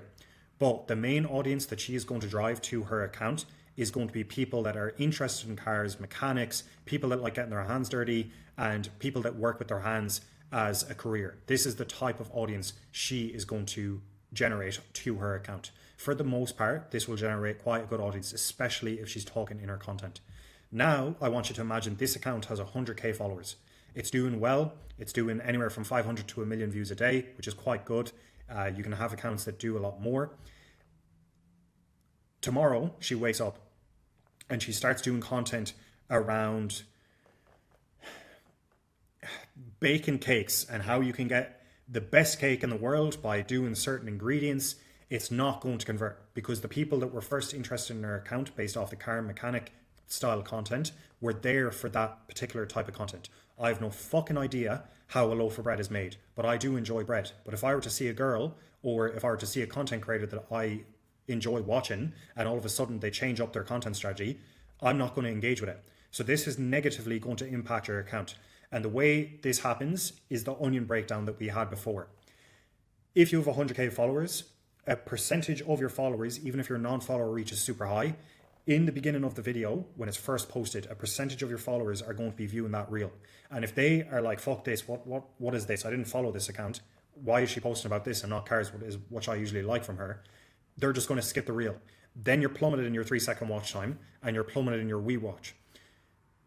Aside from that, the audience that Instagram has learned and curated for your specific account is for car people. It's not for baking bread and getting the perfect crunch. That is one problem. So what you need to understand about views going up and down is when you get a good niche of content and it's going well, do not change that account. Do not start posting something completely different because you have a week of low views. Figure out why you're getting low views. Maybe you have a flag on your account, which is the obvious thing to look at, but maybe your views are just going down. This happens with Instagram all the time. Accounts grow in waves. We've grown accounts to 60k followers in a week, and it took the first 3 weeks to get 5k followers. Then the fourth week, it gains 60k followers. It's completely random, and accounts grow in waves, and then sometimes they taper off while you're still getting views, but the followers don't come in. It comes in waves. So don't change your content just because the views have gone to shit on an account. Another one is when you're doing spam accounts, you're going to make 100 accounts. You will see this in real time. If you do 100 accounts, you do the exact same content. Let's say the first account that you tried this on, you got 1 million views across the first 3 reels in the first 48 hours. It's really good. You know the content is good. It makes sense. You are familiar with the algorithm. You understand that this content has a good rewatch time and 3 seconds. All of the stuff, it's got good like to view ratio. This is the number of likes you get per view count. A really good like to view ratio is anything lower than 100. That means if you get 1,000 views, you're getting 100 likes. That's a 1 to 10 like to view ratio. With flash content, you're going to be looking at 1 to 300 or 1 to 400. That means for every 3 to 400 views, you're getting 1 like. It's absolute dog shit, but that's just how it is on Instagram. Instagram is very predictable once you understand the content you're posting. Now, back to the content with the 100 accounts. The first account went viral.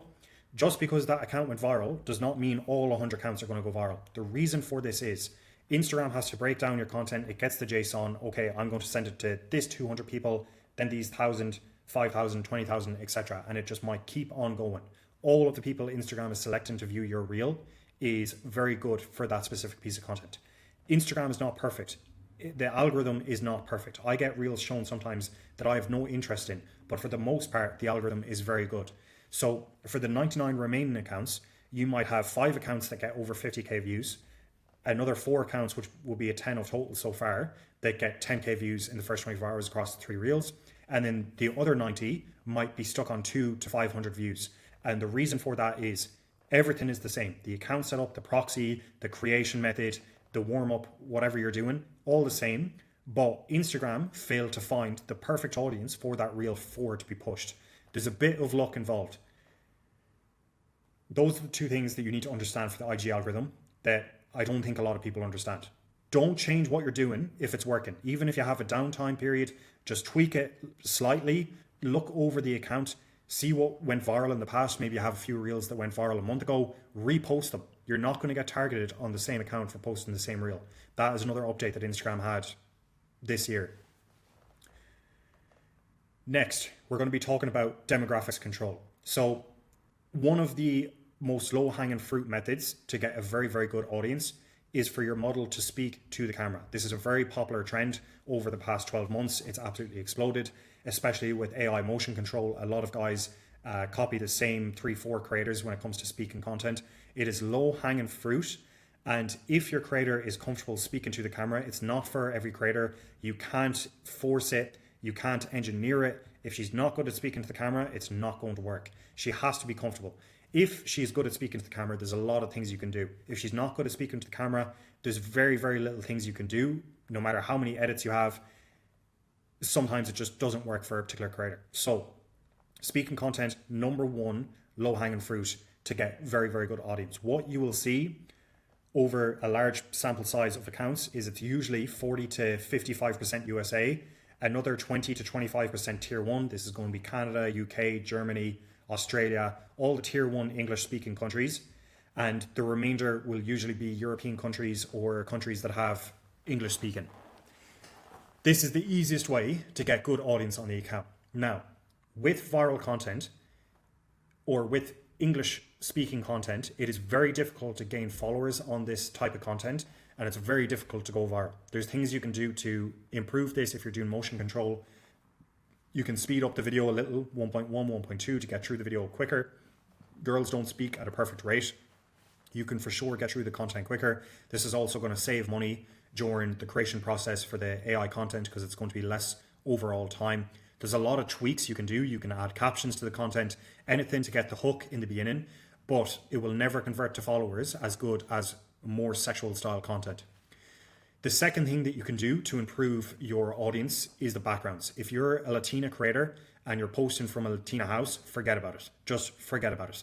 No amount of American flags dangling in front of your boobs is going to help your audience. It might get it to 20-30% of your clicks on your CRM, but it's not going to get you into the range like talking. It's just not going to happen. But there is small things you can do that do help, but it's not going to fix it completely. So backgrounds, yes, you can have a USA flag. Is it going to really help? It might make a small difference, but it's not going to completely change it.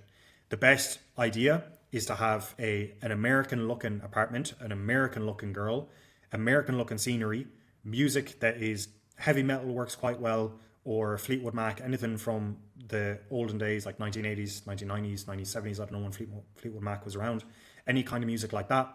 A lot of captions and the model visuals. All of these things that an American creator has converts to an American audience. But if you're a Latina creator in a Latina background, which is basically a shack from the 1950s in India, they just don't have nice apartments.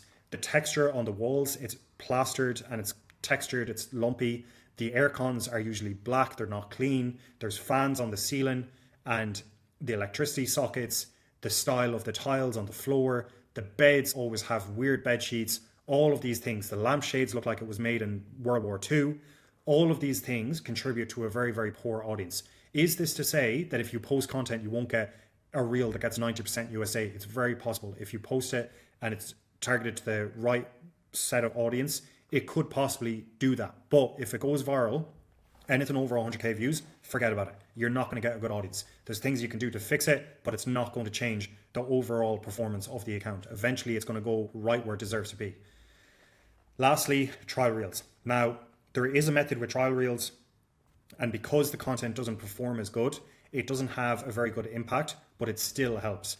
If you have content that is in around like 30 to 40% USA, which is quite decent, this can help get it maybe to 45. It might increase it by 5 or 10% on the link clicks, but it's not going to have a massive impact to where you're getting 60, 70, 80% USA. This is the method where you post your standard content on the account, and then on trial reels, you're posting talking reels. You either get your creator to do it or you motion control it. I don't advise you to do motion control. What we do is we have a girl that does all the content for us. She's very good at speaking, and we motion control everything for her content to all the creators. So all the salary creators we have one model. You can call her a UGC creator. She comes up with we come up with the scripts, but she does all the content, and then we just motion control for each one. That means we don't get any copyright strikes. No one can take down our content. Yes, people can copy our content, but it's fine. So we have full control. We're not relying on another person. We decide how long the video is going to be. We decide the scripts. We decide the location, the position of the body with regards to AI content. If she's in a car, sometimes when you generate the content with motion control, the girl is like below half the screen and she's like halfway down the car seat. It just doesn't make sense. So we can control all of that before doing the motion control, which means we save money on generations because we're not wasting time. We know exactly how the reel is going to turn out.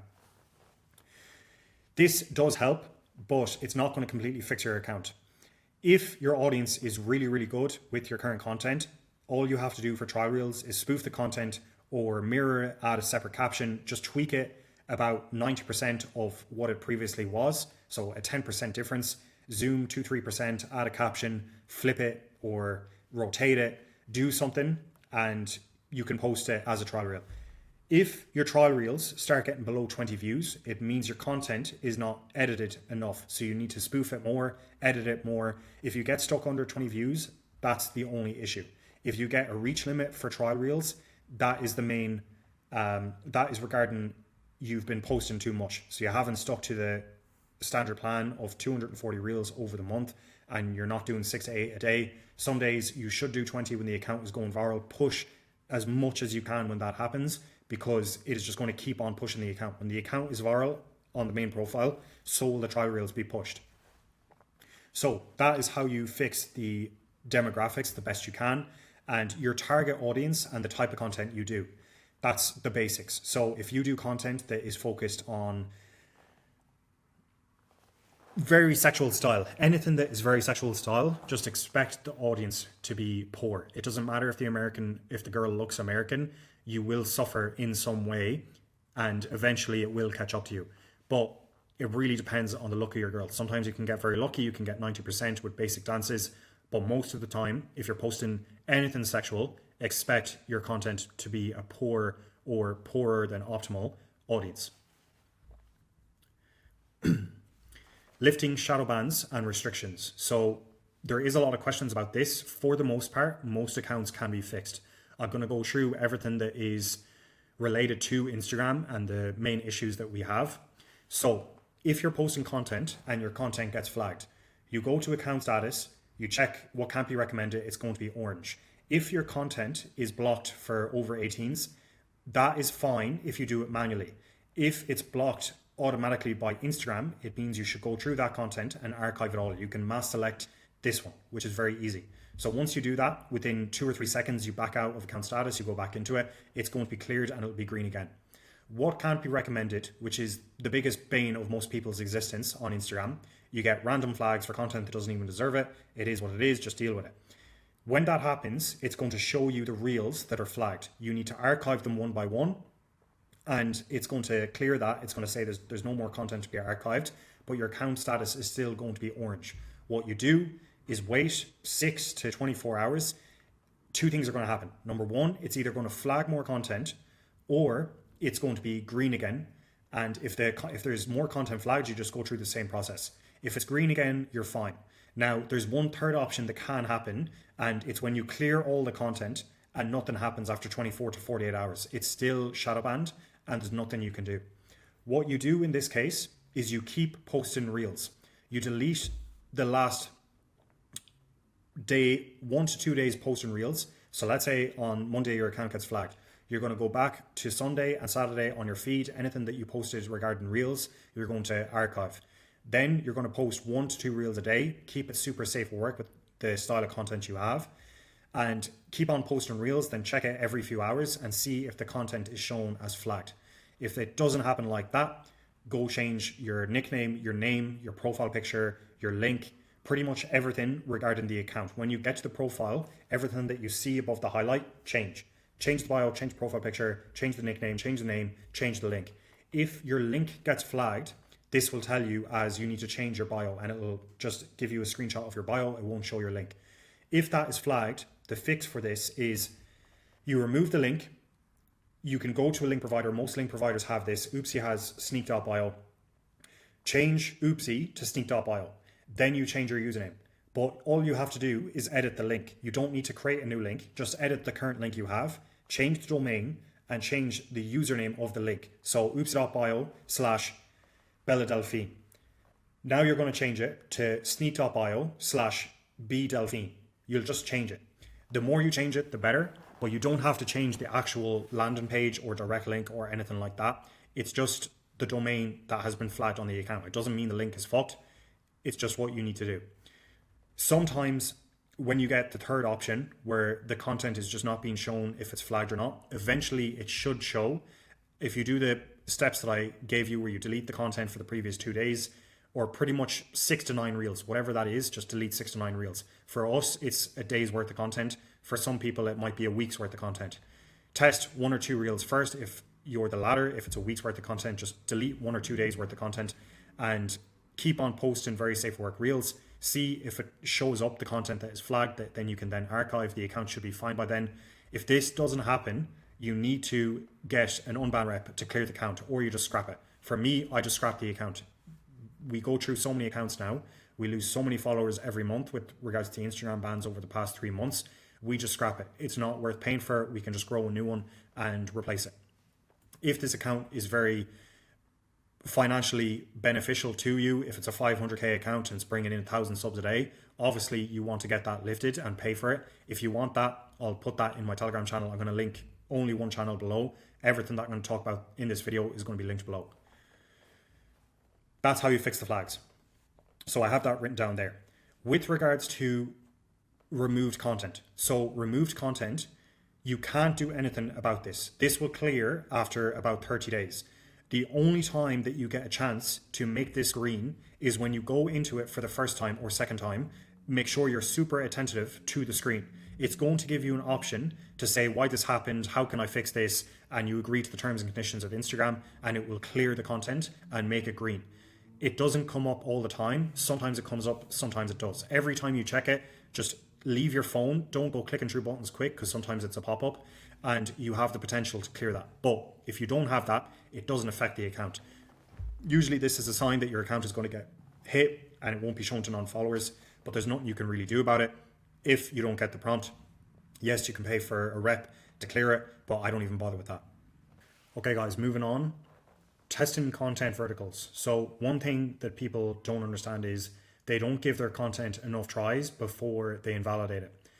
If your content flops on the first or second try, that doesn't mean the content is poor. It could just mean that your audience for that particular account, like we discussed before, is off. It's not the correct audience, or that particular set of content is just never going to go viral on that particular account because of the followers you've gained. Everything is a factor once the account is existing and it's been posting content. If it's a brand new account, no content history, and you've done a test with 100 accounts, nothing is popping off, it could still be down to the method that you're doing, or it could purely be focused on the content just not being good enough to get views.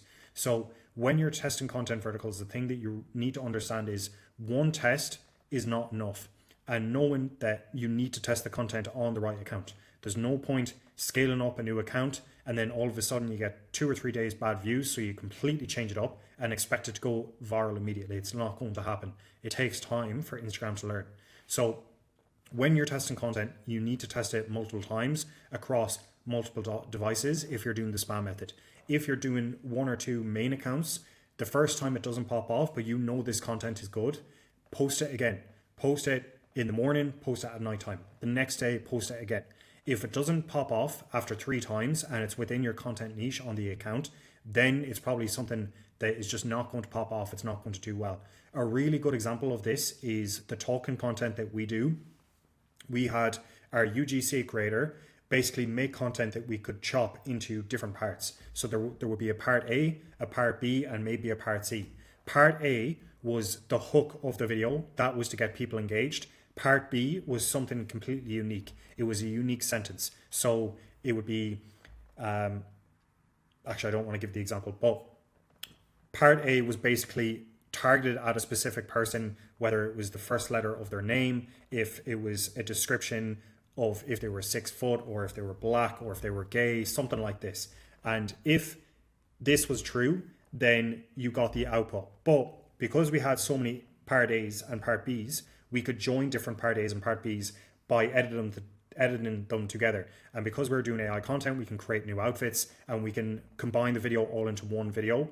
And we could test different verticals across the account. Now, what we noticed is some hooks always did best when paired with certain part B's of that particular content set of the model talking. Every single time, no matter what account we had, if it was an existing account with 20 or 30 videos posted, we would start seeing the trend where the same starter videos and the same ending videos that we would combine together would always do better. The certain combinations would always do best. Now, what this is telling us is when you test content multiple times, you can start to see clear trends for that content and for that account. Sometimes this content is just always going to do well on this account, and we call those the winners. At nighttime, when you do know your winners on an account, we call this the heavy artillery. We post out the heavy artillery. This is the accounts, or this is the content that always does well for us. And the reason for this is there's not going to be any posting on the account for the next 8 to 12 hours. And that is given that video room to get as much views as possible along with something else. So when you post that video as the last reel on the account, every time someone comes to see your account, the first reel that they are likely to click on is the one that was posted most recently.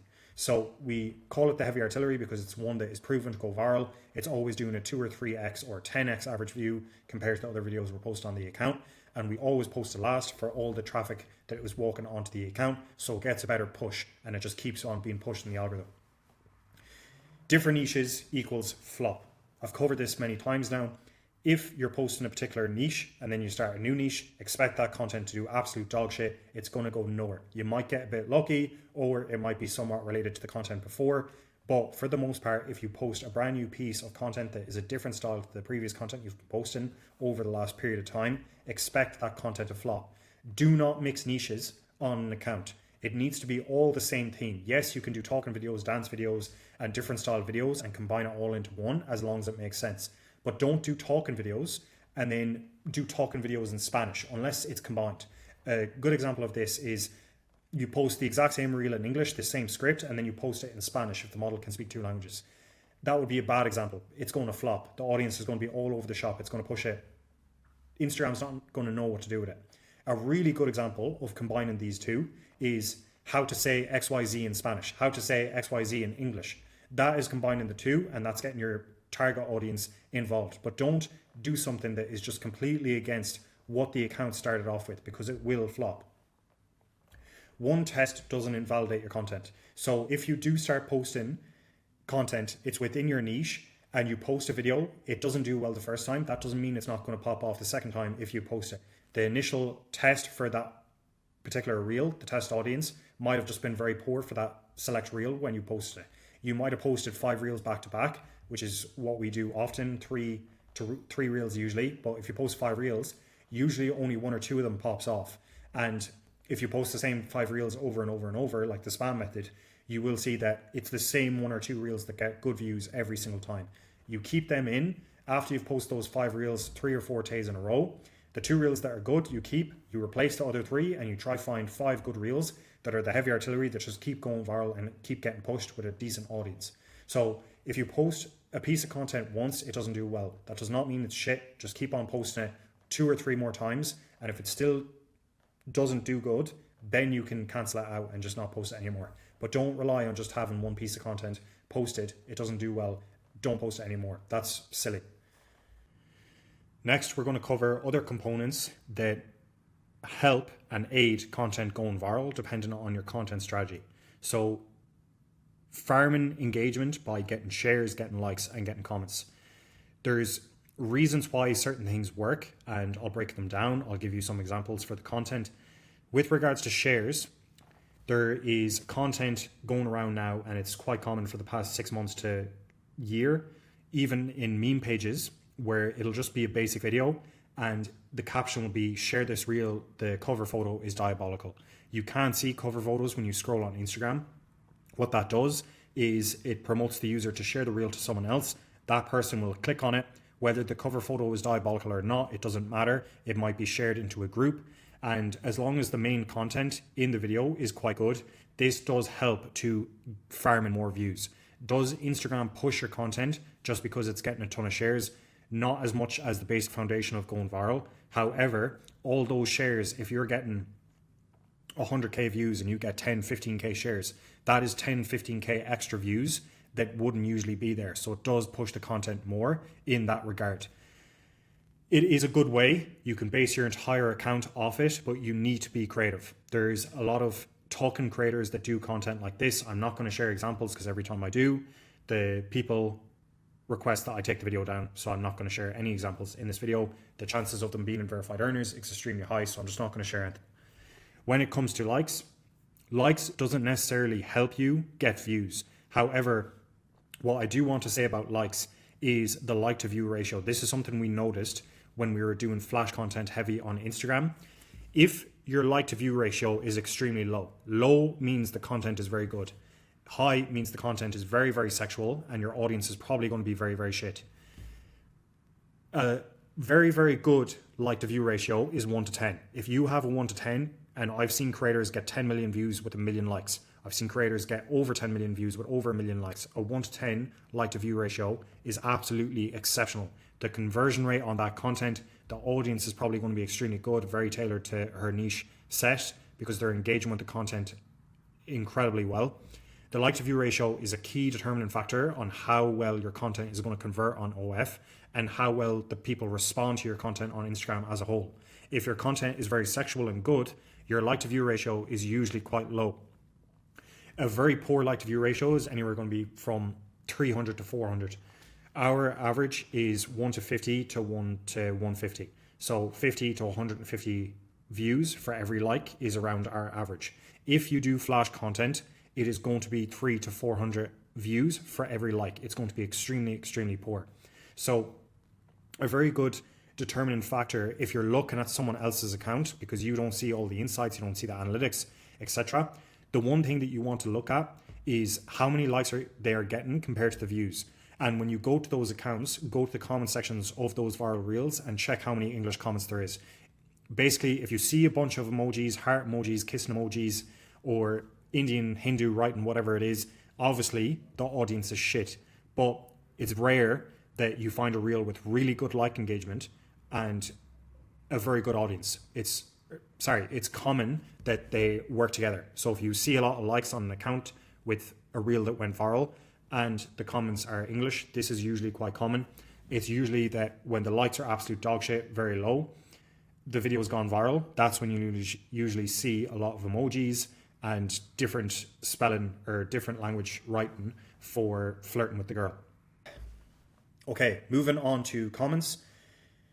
Comments is a very, very good way of farming engagement. If you go onto Instagram right now, open up the first comment section on the first reel you see, what you will notice is the reel auto plays and it repeats over and over. If you have the comment section open for 3 minutes, that reel that you initially open the comment on is playing in the background. So if you can use that to your advantage, you figure out ways for people to comment on your content and start arguing with each other, it's going to help you because they're not focused on your content, they're focused on the actual comment section and getting one up on the person that they're never going to fucking meet in their entire life. It's retarded. But this is what people do. I like to leave comments on Instagram sometimes as well. Sue me. The comment section is a good way of getting views. The views of the video just keep on playing while you're typing the comment. A lot of people don't understand this, they don't know this. So it is a way, if you can figure out how to get people to comment on your video and better yet to start arguing on your video. One creator that is very good at this outside of the OFM niche is Joey Swole. Joey Swole is a fitness influencer and he basically reacts to people in the gym just doing unethical things, very poor gym etiquette. If someone is bicep curling in front of the mirror and they have a phone set up on a tripod and someone walks in front of the fucking tripod, they have a hissy fit. I hope they genuinely, I can't even say what I want to say. These things happen. Joey Swole reacts to it. Sometimes people agree with him, sometimes people disagree with him, but they attack him in the comments.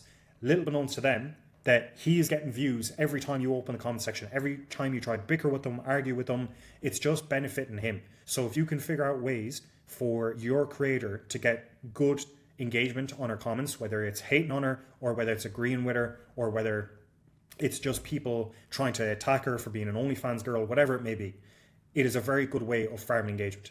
There is one particular creator that I spoke to about 3 years ago now. She has one of the best brands in the OnlyFans space, in my opinion. She's absolutely fantastic. She's incredibly funny, very creative. A lot of her content is unique skits. Sometimes she takes ideas from other viral creators outside of OFM and portrays it in a flirtatious way, not necessarily sexual, but just a very kind of flirtatious way and hinting sexual innuendos. There's no chance her content is getting flagged. It's absolutely fantastic. But one of the videos that she likes to do is basically her talking to the camera and she's saying, comment someone you bring back in 2026 and don't say that German fella. She means the Austrian painter, which I can't say on YouTube as well. Don't like this platform anymore. Anyways, that is a very good way of getting engagement.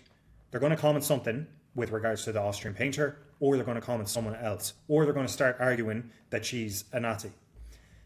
So next thing we're going to talk about is followers gained. Followers gained, what you will see, and circling back to one of the first things I said about just getting your first viral video, what you will find is certain content converts really well to followers, or it converts really well to audience, or it gets really good views. There's always going to be a content vertical that gets a very good output for one of the things you're looking for. Obviously, the gold standard is viral content that gets millions of views, content that has a 90% USA audience, and content that gets a bunch of followers, so you're getting a bunch of USA followers on the account. Everyone wants that. But it's very rare that you can find a creator that has all three of these things and is performing consistently. Usually if you get a lot of followers and a lot of views, the content is going to be more sexual, which means the audience is going to suffer. If you have a really good audience and you're getting a lot of views, usually the talking content fits into that niche. You won't get that many followers. It converts very poorly to followers, just talking content. And the best thing to do there is just add in some gym style content or content with different sceneries, maybe more cleavage on show, making something sexual out of it so you are giving the person a reason to come back. When it comes to followers gained, it is an important key metric to look at on account insights based off your reels. So if you have very, very good audience on your content, but you're not getting followers, I encourage you to go through your account, look at the videos that perform the best in terms of views, get the view count and get the followers gained from that reel. Compare it to another video on your account, get the view count, get the followers gained from the reel. What you want to do to keep that account growing is not necessarily post the video that gets the most amount of views, but you're looking for the videos that convert to the most amount of followers, because over time, having a big follower count on an account that has very good USA audience is a very good asset to have. And focusing on content that gets the followers while maintaining a good audience is something that you should look at, and it should be something that you're checking every 1 to 2 days. Just go over the account, go over the reels. Obviously, it depends on how many posts you've done. Sometimes posts go viral later on, so you should check it later on. But it's something that's important for account key metrics that is going to give you a good understanding of how to improve that account if you're feeling stuck. Sometimes our talking accounts stay at 10K followers, even though it's generating 1 to 200 free subs a day. We have many of them, but sometimes they just don't even move. They will literally stay at the same follower account. They might creep up 5-10 followers a day. It's nothing. And the amount of views it's getting, it doesn't even make sense when you compare it to a flash trend account or an account that's doing dances or flash trend, whatever it may be. So look at the followers gained, if the audience is good, if the audience is bad. If you're doing a mix of content and your goal is to get good USA content and you have dancing reels that have very poor audience, but you're getting a lot of followers from that content, that account is nuked for the goal that you have. You should stop posting that content if your sole goal is to get good audience, good followers, and have a somewhat decent ROI on that account. If it's just flash and you're getting very poor audience in the beginning, don't even worry about the followers gained from the reels. Just post the content that is going viral and try to get as much as you can from it before the account gets limit reached and it gets banned. Next thing we're going to look at is reach versus views. So reach is the people who engage with your content. That is the actual person. So that person could watch your content 100 times by themselves. The view count on your account is the number of total views that have been viewed on your account. So reach, there might be 1,000 people, but on your account, it'll say 8,000 reach in the last 30 days. That means all 1,000 people watch your content 8 times or whatever the maths works out as. Some people might have watched it 50 times or whatever. The reason why I have this in here, and it's important to note, is the views that you get and the amount of subs you get. If your content is getting incredibly high view counts and lower reach ratios, so if it's like for every 10 views you get 2 reach on your account. So that's like 2 million reach, 10 million views. This is usually regarding flash content where people are rewatching the reel over and over. Then you're looking at your view count and you're looking at the subs gained on the profile. Well, of course, the subs are going to be very low because these people have watched the content over and over and over. The actual test pool of people that you've reached that can potentially subscribe is a lot less than you think. So the accounts reached is a good number to look at, just so you have an idea. A very healthy range for this is anywhere from 40 to 60%. Usually it's right around in the middle. People usually watch the account 2 times before they give up on the account on average. Okay, next thing is link clicks. So different content is going to equal different clicks. What you want to know is you want to figure out the entire life cycle of a subscriber, the conversion rates and the numbers for each stepping stone in the conversion rate process. So they watch your video.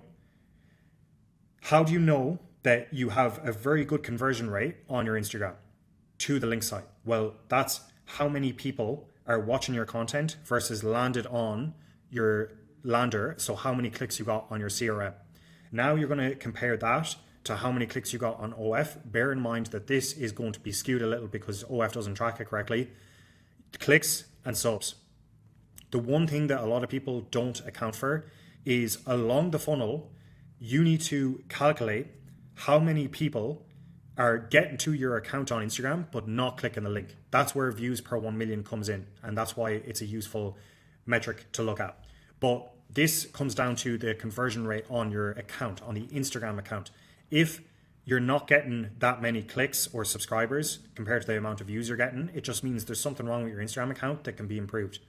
If you were getting a lot of clicks on your link in bio, but not a lot of clicks or not a lot of subscribers on your OF page, these can come down to two things. It can be your bounce rate on your landing page. This means that your landing page is not optimized correctly. The picture might be blurry. It might not upload it correctly. You might not have the location IP grabber where it says it's in the same city as the person watching it. All of these small things. The call to action text, if your Instagram is, or if your OnlyFans is free, there's a lot of things that come into this. If people are clicking on your landing page but not clicking on your OnlyFans, it is usually down to your landing page not being optimized correctly. For us, we use direct links for pretty much every single Instagram account. When it comes down to the conversion rate on OF from the link provider, this means the person has came from the link to the OnlyFans, they've landed on the page. If your conversion rate is low here, it simply means your OF just doesn't look good, or the way you portray yourself on Instagram does not match the way you portray yourself on OnlyFans. Your banner could just be very poor. You might not look appealing. You might be doing AI content on Instagram but not on OF, and it's a salary model and it just doesn't make sense. It's clear that it's a different girl. There's a lot of things that can happen along the way. But having a link CRM and looking at your clicks every day, you will pretty much get to a point where you know the audience percentage that you get and the number of clicks you can get. I can pretty much tell you how many subs each page is getting just by looking at the total clicks we've got on the CRM with the links, clicks. So the aim for your clicks on the CRM is usually going to be 40%. If you can get anything above 40%, you're doing extremely well. As I said before, with talking content, it doesn't go as viral, but you are looking at about a 50-55% US audience, 20-25% audience for tier 1 countries remaining, and the rest of the percentage is going to be different countries, usually other tier 1 countries in Europe. Another thing about link clicks is the more views you get, the more clicks you get, the lower amount of subs you get. The reason for this is if you're posting extremely niche content and you don't get that many views, your conversion rate is going to be insanely high. It's going to be the highest it possibly can. If you're posting very specific content to a very specific audience, you're not getting that many views, 5 to 10K views consistently. Instagram is probably going to find a very good audience for you, and your conversion rate is going to be above 15% on a free page, most likely. But if you post a slightly more general reel on that account and you happen to get 3-4 million views, say goodbye to that conversion rate, because Instagram is not perfect. The audience that it's going to find for those 3 million people are not going to be the exact target customer that you want. So over time, with scale, your conversion rate will drop. If you are absolutely printing views, expect your conversion rate to drop. It's just the rule. It's just how it is. It cannot possibly keep the conversion rate that high when you're going so viral. Instagram is not going to be able to find the perfect people for you. Winning content and doubling down. So when you get content that goes viral, you want to keep on posting that content, not once, but twice every single day. Post it in the morning, post it at nighttime. You can change the outfits, you can change the backgrounds if it's AI content, you can change the text very slightly. But if you get a vertical format that is going viral, keep on posting it. We had accounts in February where we were starting new AI trends. We were getting into different styles of AI. We pretty much made our own niche of content. No one else was doing it. We started getting copied. But in the beginning, when we started doing this, we were getting 1 million views on one reel. We were posting it twice a day. Every single time we posted that reel, it was getting 1 million plus views. We were posting it 20 times a day as trial reels. It was hovering anywhere from 300K to 1.5 million views as a trial reel. We got that account up to 50 million views in the month. And what we seen is it didn't matter if we were posting the same content over and over and over. All that mattered is this content was the exact type of content that Instagram wanted for our target customer, for the person that it wanted to push that. So we just kept on pushing it. As soon as it started slowing down, we tweaked it a little and we ended up getting another viral format that went for another week or two. But this content was going viral every single time we posted it. So if you get a viral reel, the first thing I want you to do is repost it. Maybe edit a slight bit, but I want you to keep posting that reel. I want you to keep remaking that reel. As long as the audience is good and it's not messing up your account, it's not putting your account at risk. This is totally different if you're referring to flash content. That account is going to die no matter what. But this content, if it's doing well, it's giving you a semi-decent audience, keep on pushing it, because it's going to just keep on going viral every time. And sometimes the first few times it'll get 200k views, then it'll jump to 1 million, then it'll jump to 5 million. Sometimes it'll go to 1 million, and then every time you post it after, it'll get 800k, 700k, might get back to 1 million, and it'll float around. When you find these winning formats, keep on posting them. Do not stop posting it. And then, I've said this multiple times, but I'll say it again, one flop doesn't mean the content is bad. You might have picked the incorrect content for that account, or it was just a bad time to post that on that particular account. You might have blasted 5 videos in a row and it just wasn't pushed correctly. Don't give up on a piece of content after posting it once just because it failed. If it's within your content niche, try it once or twice more and then decide, okay, this video is just clearly not performing. It's the same as the heavy artillery. The videos that always do well, we post, but that doesn't mean we're not posting the same pieces of content that we've posted before as well. They're just not doing as well. But when you see content that just clearly isn't performing, give it 2 or 3 times before cutting it off. And this is a lot easier done for AI content because you're doing motion control. You're doing the exact same style reel. Trial reels. We've already covered this, but I'm going to go through it quickly again. So what you want is 240 reels a month. The absolute keep it simple, stupid method is post the trial reels that are going viral on the account. So whatever content is going viral on the main profile, post it as a trial reel. This is the easiest way to get on trial reels. All you have to do is edit the content very slightly, zoom in 3 to 5%, rotate it 2 to 3%, change the text 1 or 2 pixels above, or mirror the content, and you pretty much have a unique reel. Do that 20 times, you can keep on posting it. If you get a reel that gets under 20 views after a few hours, you know that that content is getting flagged and it's not going to be pushed. This is telling you that the content needs to be edited a bit more than what you're currently doing. When you get limited reach on trial reels, or limited posting, all you have to do is wait 30 days. So it's in a 30-day rolling cycle. It can either happen within a 24-hour period if you post 20 trial reels, or it can happen within the 30-day period.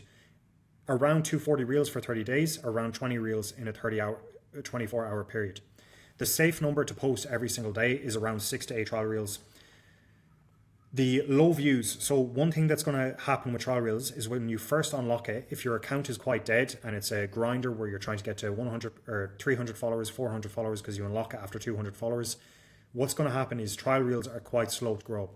But when you do get reels that are popping off, that are going mega viral, what's going to happen is when you start posting those as trial reels as well, that account is going to rip. It is going to really pop off. So ride the waves with trial reels. When an account is going viral, every single reel you do is getting 20, 30, 40k views in the first hour and it's a newish account. Post the exact same reels as trials. Another thing is when you post trial reels, you can post content that is the exact same. So let's say you post on the profile and it's the exact same video file. What I want you to do is go to trial reels, post the exact same video file as a trial reel. You can do that for about the first 30, 40 videos, and then it'll basically stop you doing that. The videos will not get views, and then you know you need to change it. The 2 types of ways of doing trial reels is basically post the viral formats that you've posted on the profile if the audience is good.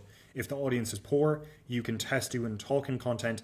That talking content will generate a very good audience, and that good audience comes into the account, interacts with other content on your profile, and it usually helps increase the percentage audience of the people that are clicking on your link. So it's a good way of fixing an account, but it doesn't fix it completely.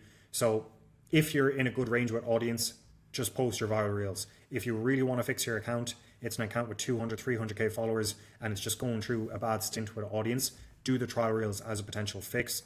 but it is a slow burner and it does take time to get the audience back. Obviously, if you start posting content on your profile that is doing extremely well with regards to audience, it's just going to have a double impact and it's going to fix it a lot quicker. When it comes to researching content, OFM Helper Bot is one of the best tools at your disposal. It's completely free. It's a Telegram bot. You add it to the chat. You tell the username that you want for the Instagram account. It's going to give you the 12 reels on that account that have ever been posted with the most views. Then I want you to look at the content, understand why it went viral, how could you possibly improve it, and is there a way that you can make it yourself with your creator? Does it apply to you? OFM Helper Bot, very simple tool. You find the top performers, understand why it went viral, and just apply it to your niche. Just because you're in a different niche doesn't mean you can apply the content that went viral on another account to your account. Some tweaks with text, some tweaks with the style of the video. You can easily apply a lot of content that is done by someone else into your niche, even if it's a completely different niche. In this business, you can either be a trendsetter or a trend copier. I've been both. I've had content where people copy me. I've had people where I copied their content. And it doesn't matter as long as you get views. As long as you understand why their content is going viral for you to be able to replicate it in future and come up with your own ideas, it doesn't matter if you're copying other people. This entire business is people copying other trends. That's how trends happen. Other creators jump on it, and before you know it, there's 1,000, 2,000 accounts posting the exact same video in the same hour. Everyone starts copying each other with the trends. The most important thing is you can design your own trends once you understand how content goes viral. So understanding that you need the watch time there. How do you get people to rewatch the video? All of these things, once you understand it, you can start building your own viral concepts and creating content that eventually other people will copy.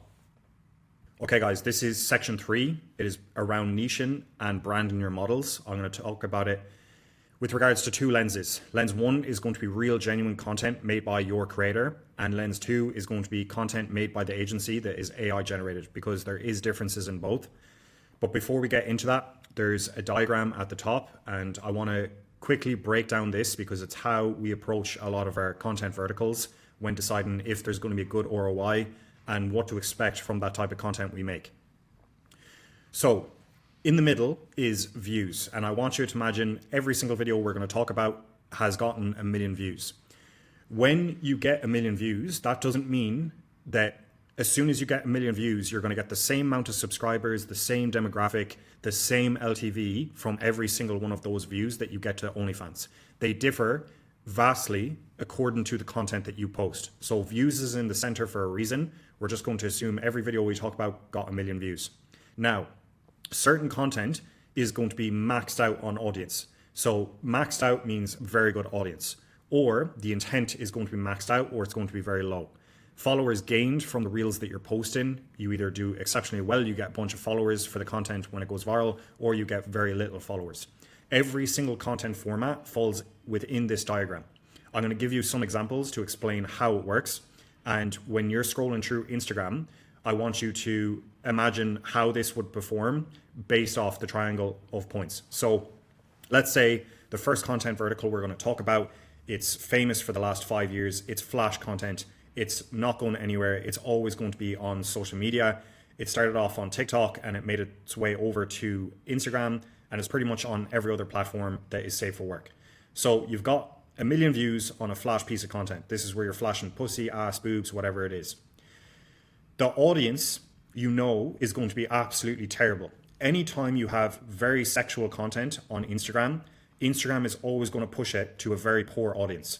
And poor audience is going to include high percentage of India, very high percentage, majority of percentage is going to come from Latin America. You're going to get the countries like Turkey, and it is not going to give you your biggest bang for buck in terms of 1 million views. So the audience is going to suffer massively with those 1 million views. Intent is extremely high. So you're posting sexual content, you're getting them actively engaged to want to see more. So intent is very high. The audience is going to be very, very poor.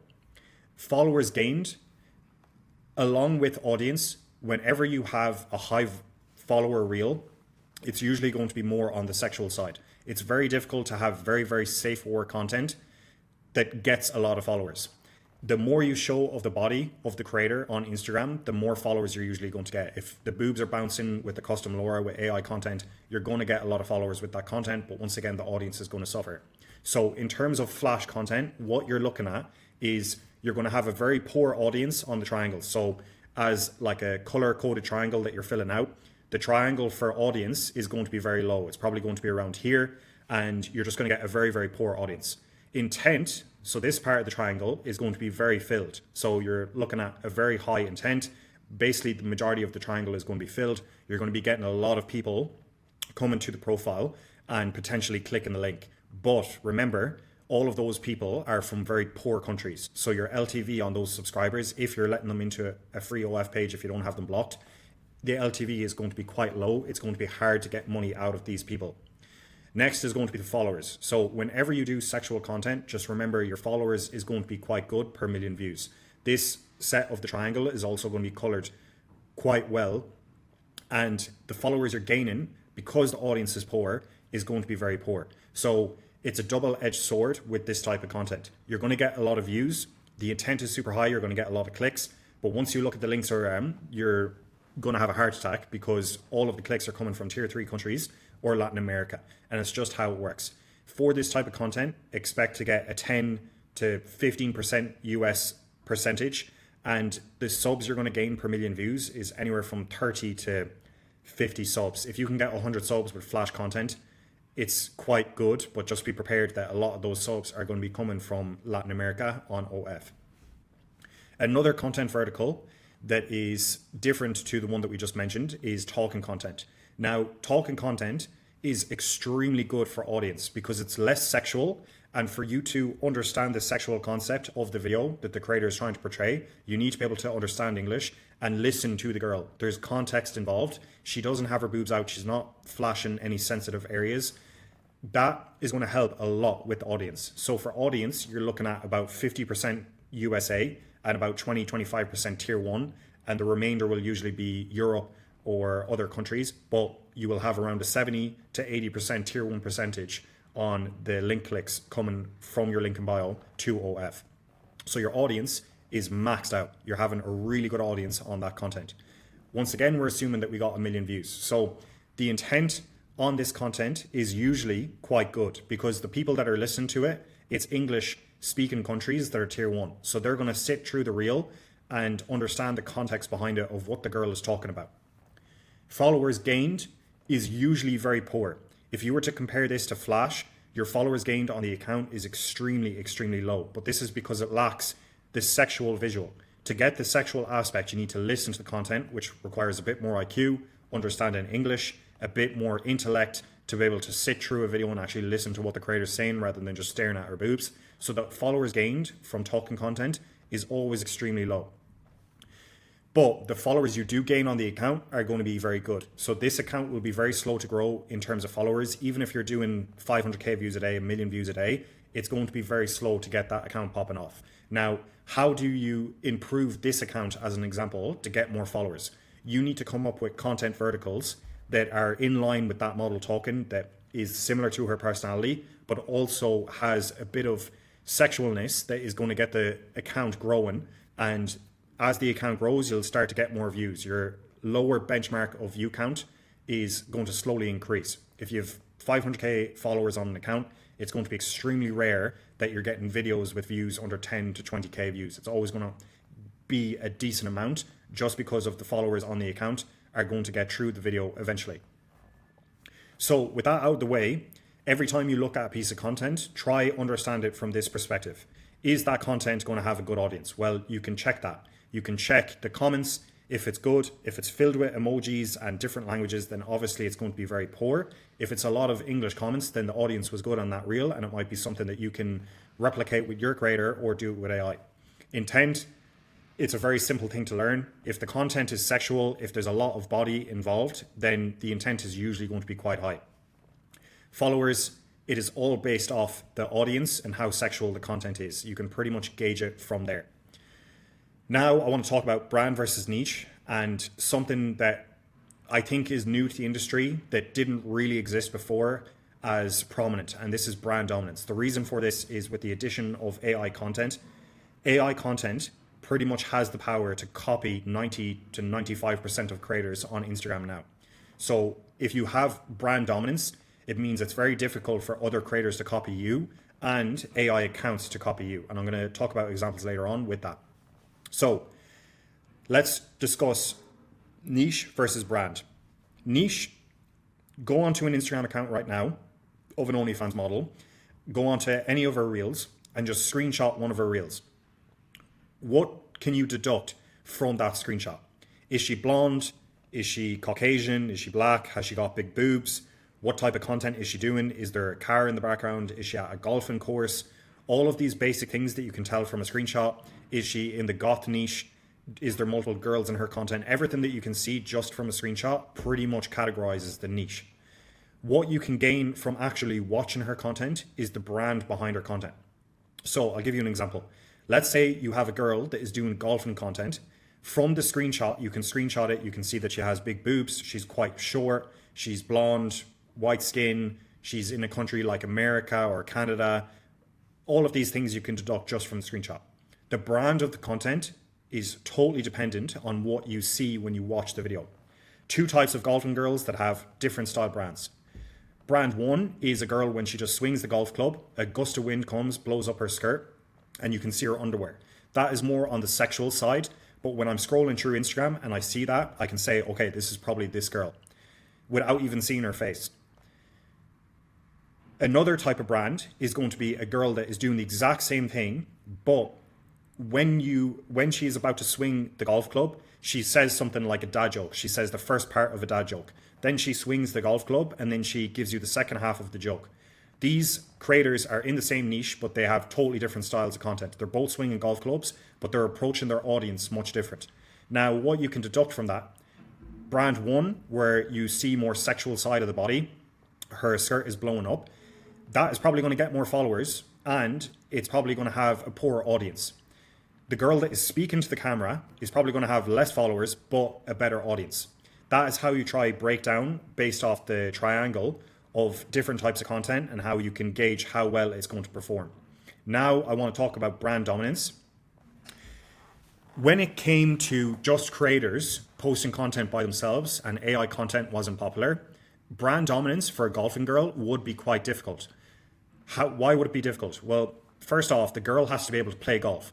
She can absolutely suck. She needs some sort of technique to be able to hit the ball, to be able to do the content. The next thing is going to golfing courses is quite expensive. You go there, you need a content team, you need at least one person to help you record content. That is requiring another person to be involved in the content shoot, in the operation. A lot of these things add up. So she has to enjoy playing golf and she has to be able to play golf. She needs to be attractive to be able to do the content and get the desired result. You need a content partner to be able to record content with her. You might need a car. Well, most likely you're going to need transport to get to the golfing course unless it's in your back garden. All of these things helped with brand dominance because it was a very difficult and niche thing to do. Not everyone could just go to a golfing course and do this content. With the addition of AI in the past 12 to 18 months, this particular creator, the brand dominance has severely diminished because the AI content that you can make of both of these creators is quite easy to do. You can have girls with sea dance do golfing content where the skirt blows up and you can see her underwear.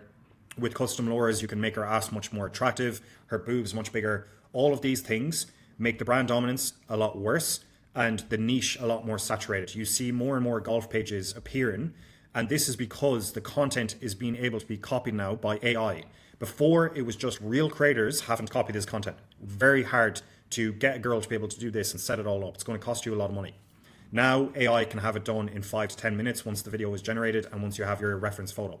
Brand dominance for this is very poor. Another example that we mentioned is the talking content. So the brand dominance, when this first started, this was quite difficult to do also. It didn't cost a lot of money, so the barrier to entry was very low. All you needed was the girl to sit on a chair and talk to the camera. However, to get your creator to be comfortable at talking towards the camera about certain topics and also being good and enthusiastic about it is very difficult. So the brand dominance in the beginning was quite good. It was very hard to copy if you didn't have a creator that was willing to do this type of content. Now, brand dominance with this particular niche is out the window. I have seen multiple accounts where the creator is recording content speaking towards the camera. Her content is getting 100K, 200K views. You scroll a few reels, you see the exact same video, motion controlled by an AI generated creator who's absolutely destroying her in views. This content can be copied incredibly easy, which lowers the brand dominance and it makes the niche more saturated. So when you're looking at building an actual brand for a creator that is actually going to record the content herself, think about these things. If you want to really focus on a brand, how easy is this going to be copied by another creator as well as AI content now? Content that is very difficult to copy are going to be the ones that have really good brands. There's a creator, I'm not going to mention her, don't want to affect her audience. Some of her content is very easy to copy with AI. Some of her content is very difficult to copy with AI. She is one of the best people in this space. I'm not sure if I've referred to her already, but she is very good. She has probably maxed out all three. It is very difficult to do. She's maxed out followers, intent, and audience. She has a really good audience, a really good loyal following. Her content is very, very funny. And because there's so many aspects and things being used in her video, it's very difficult to copy with AI. Now, obviously, some videos she does is very easy to copy by AI if it's just her speaking towards the camera. However, her overall brand is fantastic. And this is why she gets such good results. Every one of her videos is creeping up on 1 million views and she posts 2 to 3 times a day. So creators that can't be copied by AI very easily and can't be copied by other people, these are very, very good brands. So when you're building out a brand for your creator, ask yourself, is this going to be copied by AI? And can it be copied by someone else? What's the barrier to entry for this? And if you do find a niche that is good, that gets views, that tries to max out the triangle as much as possible, then you're on the right track to building a very good brand. When it comes to AI content for brand and niche, forget about it. Just forget about it. Your goal is just to maximize audience, intent, and followers. If you can do that, it is solely based off the skills and workflows you have at your disposal and how cheap you can make the content. As said before with the golfing content, I can see one of those girls' reels doing the golfing content. All I have to do is screenshot a picture of her, make it with my creator, get the JSON of the video, and then build it with either Cdance or your own custom workflow, and you have the exact same video made. It is so easy to copy. So you having access to the correct workflows, powerful workflows that aren't going to cost a lot of money for generation, because some workflows are going to cost you $3 to $5 per video. Cling motion control costs anywhere from $1 to $2 per video. It's extremely expensive. So your ability to have good workflows and be able to make the content for insanely cheap is your alpha. Basically, this is what separates you from other people. Now, the reason why I don't like brands and niches for AI content is it is so easy to copy other AI creators once that content is posted. If someone is making it with AI, it means you can make it with AI. And it's only a matter of time, no matter how difficult that content is, before other people figure it out. A really good creator in December of last year was Goth Girl Natalie. She dominated her particular niche for about 1 to 2 months before everyone caught up and started copying her. Now when you have a feed like curated based off her content, you scroll, every single reel is the exact same. It's just a creator that is different. So when it comes to niche and brand for AI content, it's all about staying ahead of the curve, but eventually people will catch up to you. And AI can only get so good. With Cdance now, you can do incredible videos, but it's insanely expensive. Focusing on content that is going to get a good LTV, a good audience, and good views is pretty much where you want to be with AI content. Forget about building a long-lasting brand where if a girl comes across you or an agency comes across you that they can't copy you. This is going to happen because if you can make it with AI, so can everyone else. And if they can't make it now, they're going to be able to make it in a month's time because AI is always progressing. When we first started AI, it was Kling 2.6. The possibilities of content that you can generate with that are very, very limited. Can you still go viral with that content? Yes. So just understand, if you're doing AI content, you are going to be copied. If you have an alpha, it's going to be gone within a month if you don't stay ahead of the curve. And your pure focus should just be getting good audience, getting good views, and high intent, and try get as good as LTV as possible. Are you ever going to get an LTV as insane as a creator that is doing genuine content and really connecting with the audience on long-form content, TikTok lives, Instagram lives, all of these things where they can develop the relationship before going to OF? No, you're not. But you can get to a point where you're getting very good views and your content is unique until a certain point. We've had accounts with very unique ideas that weren't done before, and they're copied after 1 or 2 weeks. We start seeing bigger creators than our accounts copying our backgrounds. We had very specific backgrounds, copying our style of the creator. We had a specific makeup set that we were using, and it's just a matter of time. So don't get annoyed when people copy you. You probably copied someone to begin with, and just understand that there's a massive difference between building a brand for an actual genuine creator versus building a brand for content around AI. People are going to copy you. It's eventually going to get saturated. Just focus on getting a good audience, high views, and good intent. Followers will come and go. It depends on the reel. So next is intent and audience. Intent is all about how much a person views your content and they have a feeling or an emotion to go to your profile and then subscribe to your OnlyFans. Content that has very low intent but might be really good with views is the viral videos of a motorbike coming towards the camera and it's about to crash, and then it skips to a girl jiggling her boobs or something like that. The intent is very low on that, because the reason why the person stayed to watch the video was not because of the girl. It was originally because there was something about to happen completely unrelated to the model. You see this all the time. It's very popular on trial reels where you can see the reel, but then you go to the creator's account and she's not posting that. It's good for getting views, but the intent is going to be quite low. Now, the way they do it, where they're posting trial reels and then they get them to the actual profile, that's not a bad method, because they might get to the profile, they might look, or they might like the presence of the creator, and when they get to the profile, they might see other content that develops the connection and increases the intent. So there's different ways that you can tie different methods together. We mentioned before, if you're doing basic style content on your profile, you can do talking content on your trial reels to help improve the audience. So understanding intent is all about how much of an emotion or signal in the brain when a person sees your content, how much do they want to see you and go to the OF. If your intent is very low, it just means that it's not to do with the creator. Your content is focused on something else too much. Audience, very simple. You can check your audience in 3 different platforms. So the first platform is going to be Instagram itself. Audience is going to vary massively across the different content verticals that you choose, even on an account. So let's say your talking content is 75 to 80% tier 1 audience on Instagram, but the other 20% of your content on Instagram is dances and it's very sexual. So you have 80-20, 80% is talking content, 20% is dancing. You might have a situation where the talking content is getting 20 million views and the dancing content is getting 15 to 20 million views, even though it's a fifth of the content that is being posted on talking. You'll see, okay, I'm getting a ton of views with talking reels, but my audience on my link CRM is way poorer than I thought. The only way to figure this out is by going through Instagram itself. You see that you have a very good audience on the talking content, but the dancing content, it's starting to creep up with India. It's starting to get audience from Latin America. And then you can decide, okay, is this content truly worth it? Just because I'm posting I don't post it often, but it's really hurting my link clicks in terms of audience. So understanding where your audience is coming from, and just because a video goes viral, but it might not align with your goal, it doesn't mean you should keep on posting it. Next is content verticals.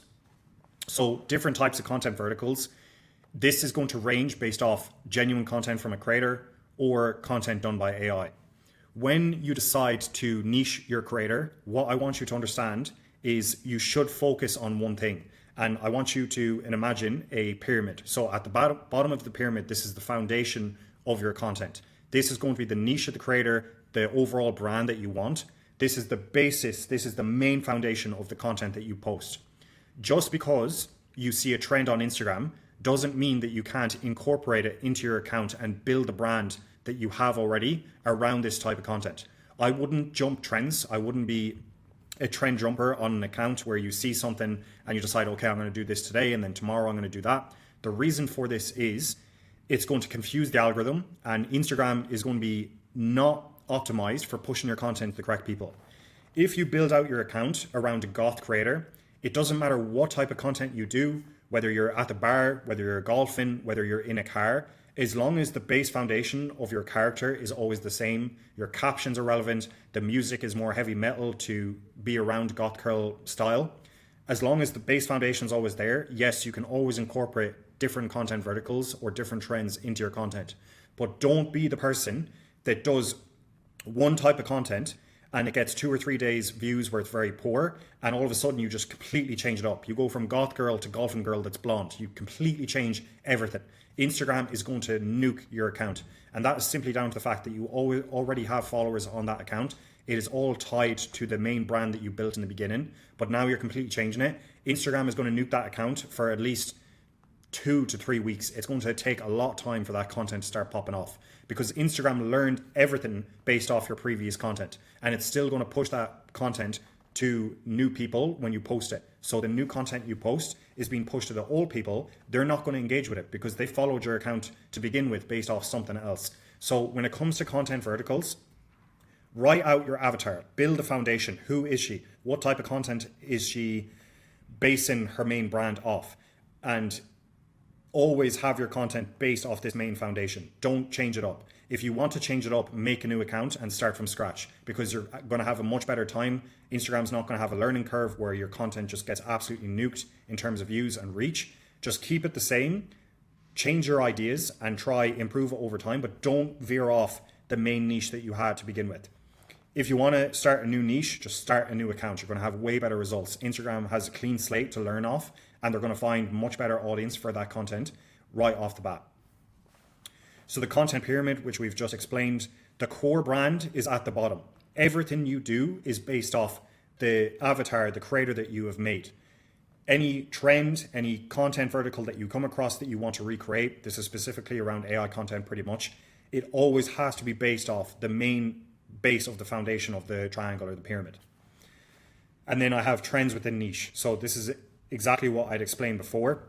You have your main avatar, you have the core brand. If you see another content type that you want to try, you need to tie in that content type into the current brand that you have. Don't just copy the other creator the exact same. I'll give you a perfect example. So there's a trend going around right now about breakfast. So the girl creates breakfast or oatmeal or dessert or whatever. She shows her with the plate, and then it skips to the plate with the spoon on the plate. It's looking at the girl and she's taking pictures of her body. She has lingerie on, she has her boobs out, she's taking pictures of her ass or whatever, and the reflection of her body is in the spoon. So this lowers the chance of getting a sexual flag, because the Instagram is not going to pick up that that is a sexual piece of content on the spoon reflection. How would you do that for your core brand? Whether you're a goth girl, you could say goth girl baddie makes you breakfast.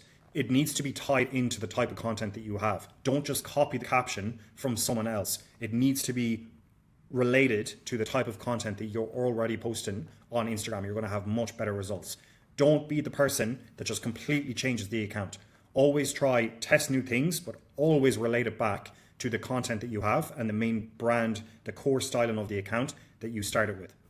Okay guys, in this section, I'm going to be talking about everything you need to know to start your AI content journey, whether you're on FanView or hybrid OFM.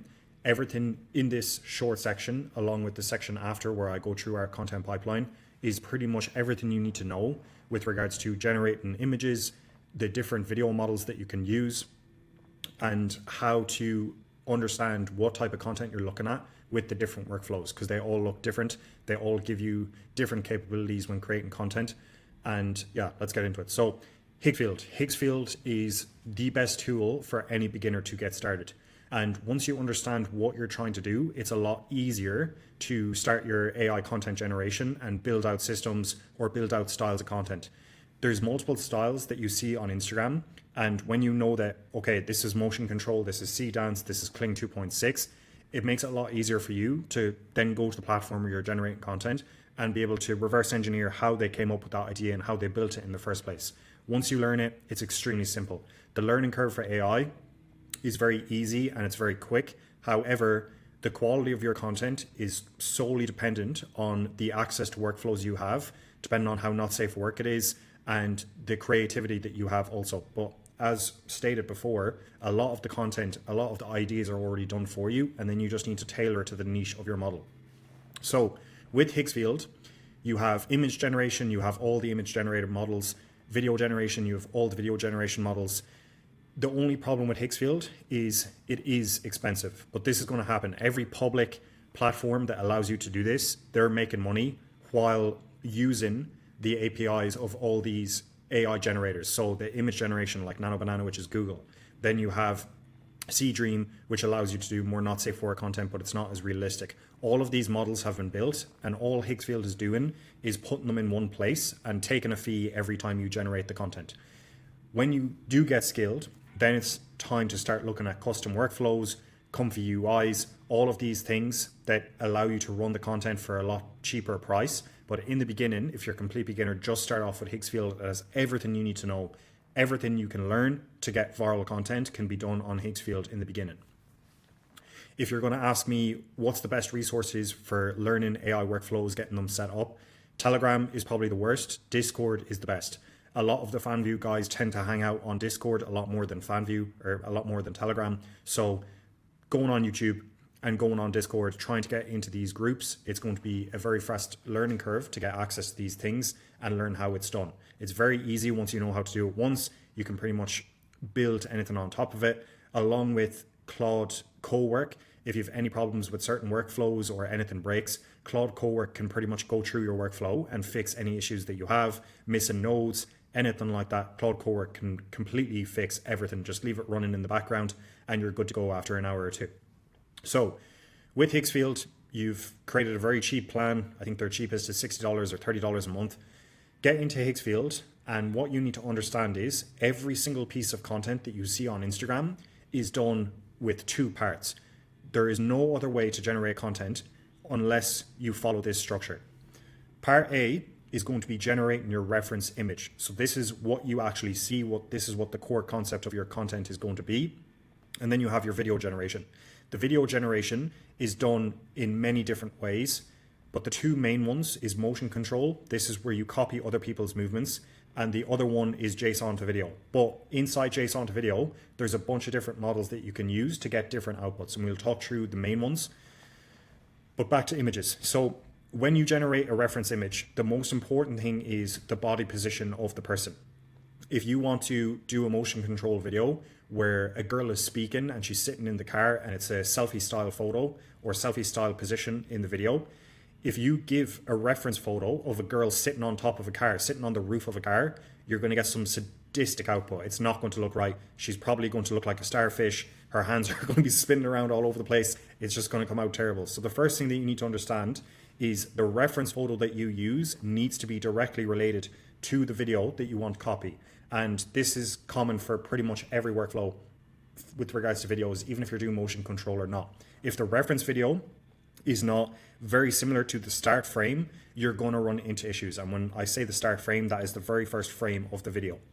It needs to have all the context. It needs to know if there's shoes in the video and you want the shoes to be in the video, it needs to show her shoes. Otherwise, it's going to blur them out. It's just going to make some random looking shoe. There's not going to be detail to it. Anything that you want featured in the video needs to be shown in the reference image. It's a good rule of thumb. So the next thing is going to be the position of the girl and how she's facing the camera. If you're doing a motion control video of a girl and the video starts at her knees and there's a bit of space between her head and the top of the video where it cuts off, your reference video should be a girl in a neutral pose with her hands by her side, mimicking that exact position. So the bottom of the video starts right around her knees, and then the top of her head, there's a bit of a gap with the top of the video to cut off. That's a perfect reference image for that set video. If your girl wants to do golfing content, what I recommend is you have the girl in golfing position, ready to swing the golf ball. That's a good reference photo for golfing content. You don't want the girl hanging off a tree with the golf club in her hand. It's not going to come out with a good output. The reference image is very important when it comes to the quality of the content that is going to come out in the video. Otherwise, weird things are going to happen. Tree legs are going to appear. It's a very quick thing to learn and pick up, but just in the beginning, if you get some random outputs, it's most likely down to the fact that your reference image was very poor in relation to what you needed for the video to be done. So understand that part A is all down to your reference image. It is one of the most important parts. The video is all down to the model you choose and the type of content that you can generate with that model. The three I'm going to mention here is Kling 2.6. This is a very basic video model. It was one of the first ones to be released, and it's text to video, and you need a reference image. You add the reference image, you add the text of what you want to happen in the video. You decide if it's 5 seconds or 10 seconds. You decide the quality, if it's 720 or 1080p, and you generate the video. Because this is such a basic video model, the prompts that you need are very short. 1 or 2 sentences is loads. And you can go viral with this, but just understand that the realism, the movements, and how good it looks on camera, it just doesn't look legit. So in CapCut, you're going to need to speed up the video around 1.1 to 1.2. You can mess around with it and experiment with it, but you will have to speed up the video to get that realism involved in the output. The next one is going to be Seedance. So Seedance is a very advanced video model, but it's very expensive. If you see anything crazy like golfing girls, she swings the golf club and then she falls into the water behind her, or there's the tennis ones that are very popular now where she's on the tennis court playing a game and all of a sudden a butt plug falls out of her bum and it's on the court, and then you have shocked faces in the back. That would be a very, very detailed prompt, but it's done with Seedance. You would not be able to do that with Kling 2.6. It's not advanced enough to be able to get the details and the style of the video to be as realistic as it should be. So Seedance is whenever you are scrolling on Instagram and you see something crazy that's completely random, but it's very obvious that it's AI, but it's very good quality, that is most likely a Seedance generation.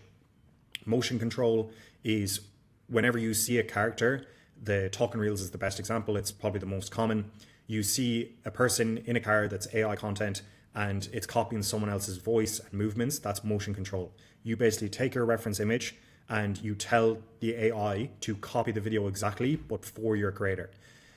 An important note is with motion control, you can either mask the background or keep the background the same. So if you want the background the same, just know that you're probably going to get banned for impersonation, because a lot of the video is similar to the original that's already been posted on Instagram.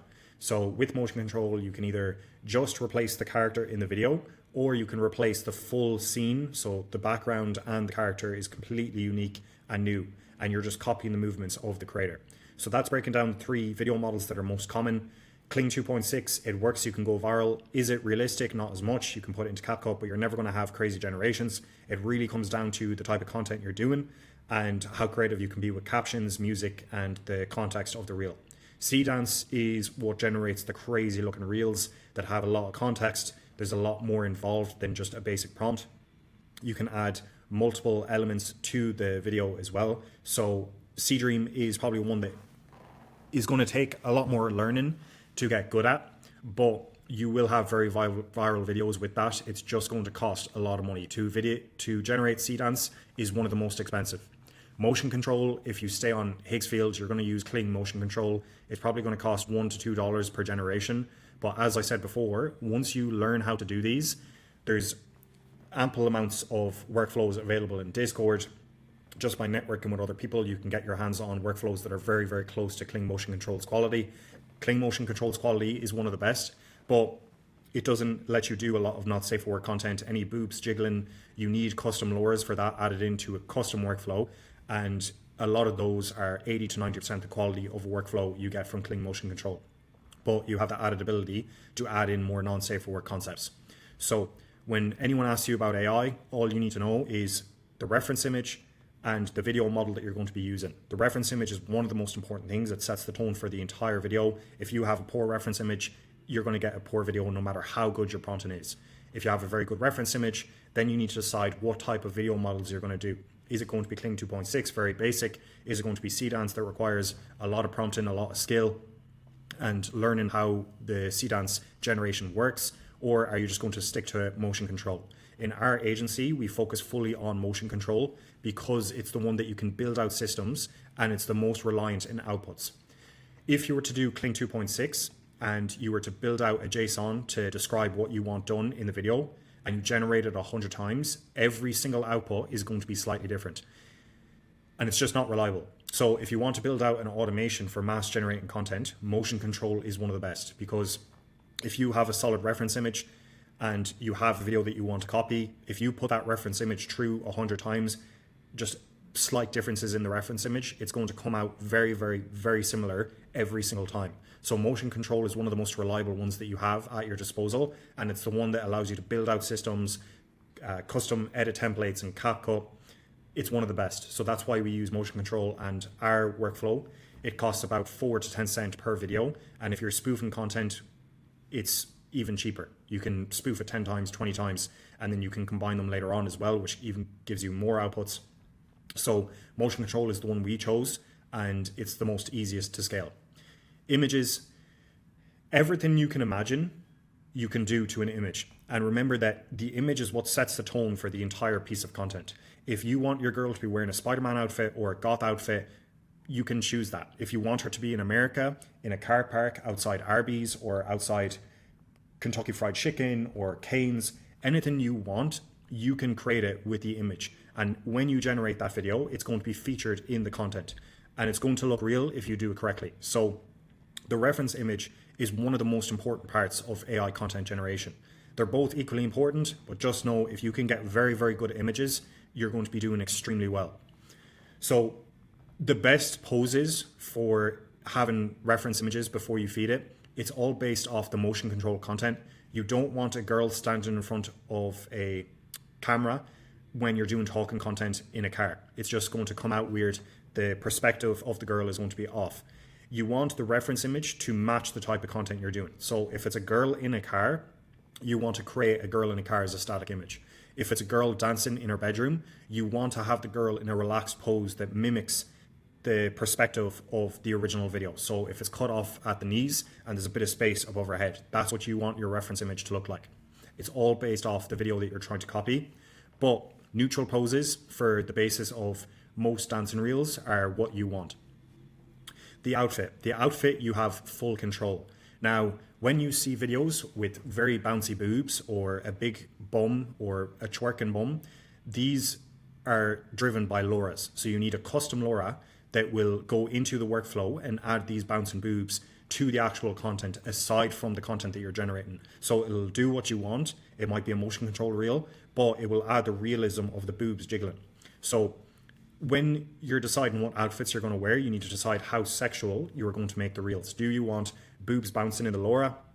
There's some accounts now that are just girls walking in a bedroom like a runway walk, and the boobs are bouncing all over the place. It's going mega viral. That cannot be done with clean motion control, but it can be done with custom LoRa's on workflows, on your own workflows. So choosing the outfit is totally based off the content that you're going to be posting. Do you want it to be sexual or do you not? Is the outfit going to get you flagged? Is she wearing fishnets and lingerie in her bedroom? 100% getting a flag. All of these things you need to decide, and it's based off the type of content that you're going to be posting. The background and the contrast. So the background of the image, if you have a girl dancing in a bedroom, there's nothing stopping you having the girl that you're going to post in a car park, as long as it's the same body position, with a shopping mall in the background, or the United States, like the Statue of Liberty, whatever it is. You can have anything in the background as you wish. As long as it looks legit and it looks somewhat real, it's going to come out well in the video, provided you've done it good. So the background is important in relation to audience. You can get a much better audience if you have good backgrounds, but also the background and the contrast between the creator. So if you're going to be doing AI content, you want the model to stand out as much as possible on the feed. So you might have yellow Pikachu outfit, and then you might have darker tones on the background or neon lights to get that kind of dopamine response where you're scrolling through Instagram and it's very dull, it's very dark, and then all of a sudden you have this very bright piece of media on your feed. Use the background and the contrast of the creator in the background to your advantage, depending on the type of content you're doing. Neutral face emotion. So once again, all of these things, you're going to see that it depends totally on the type of content you're doing.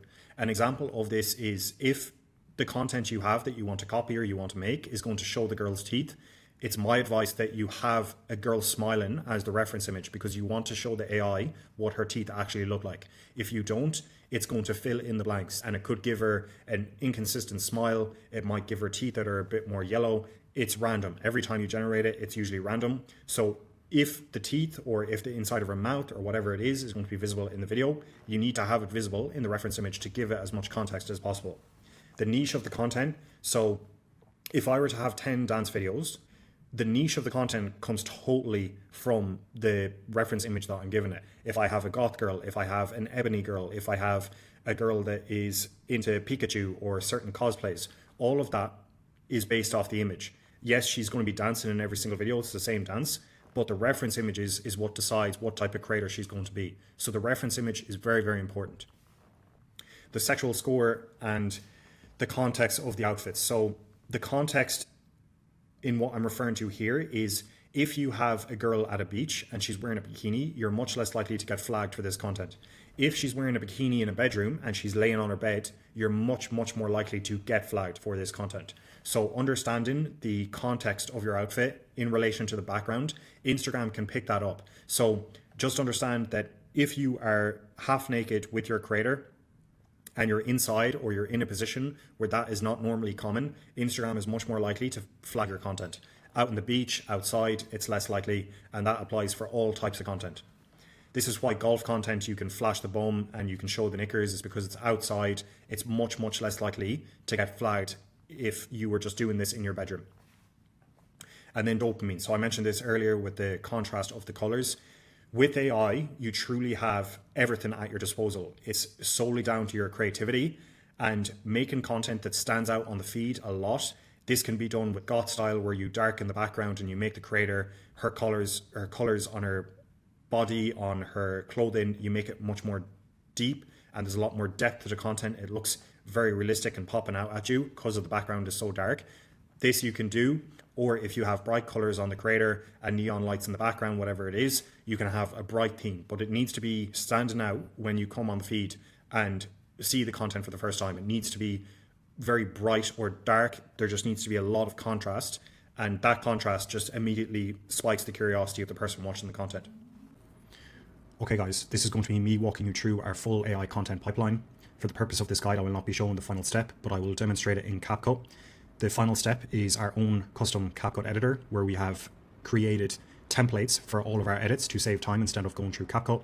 And with that final editor, it just simply saves us time, and it allows us to increase the outputs of content that we can do, because we don't have to rely on CapCut manually editing each video when we get the output. So the first part of the pipeline is going to be sourcing and creating pictures.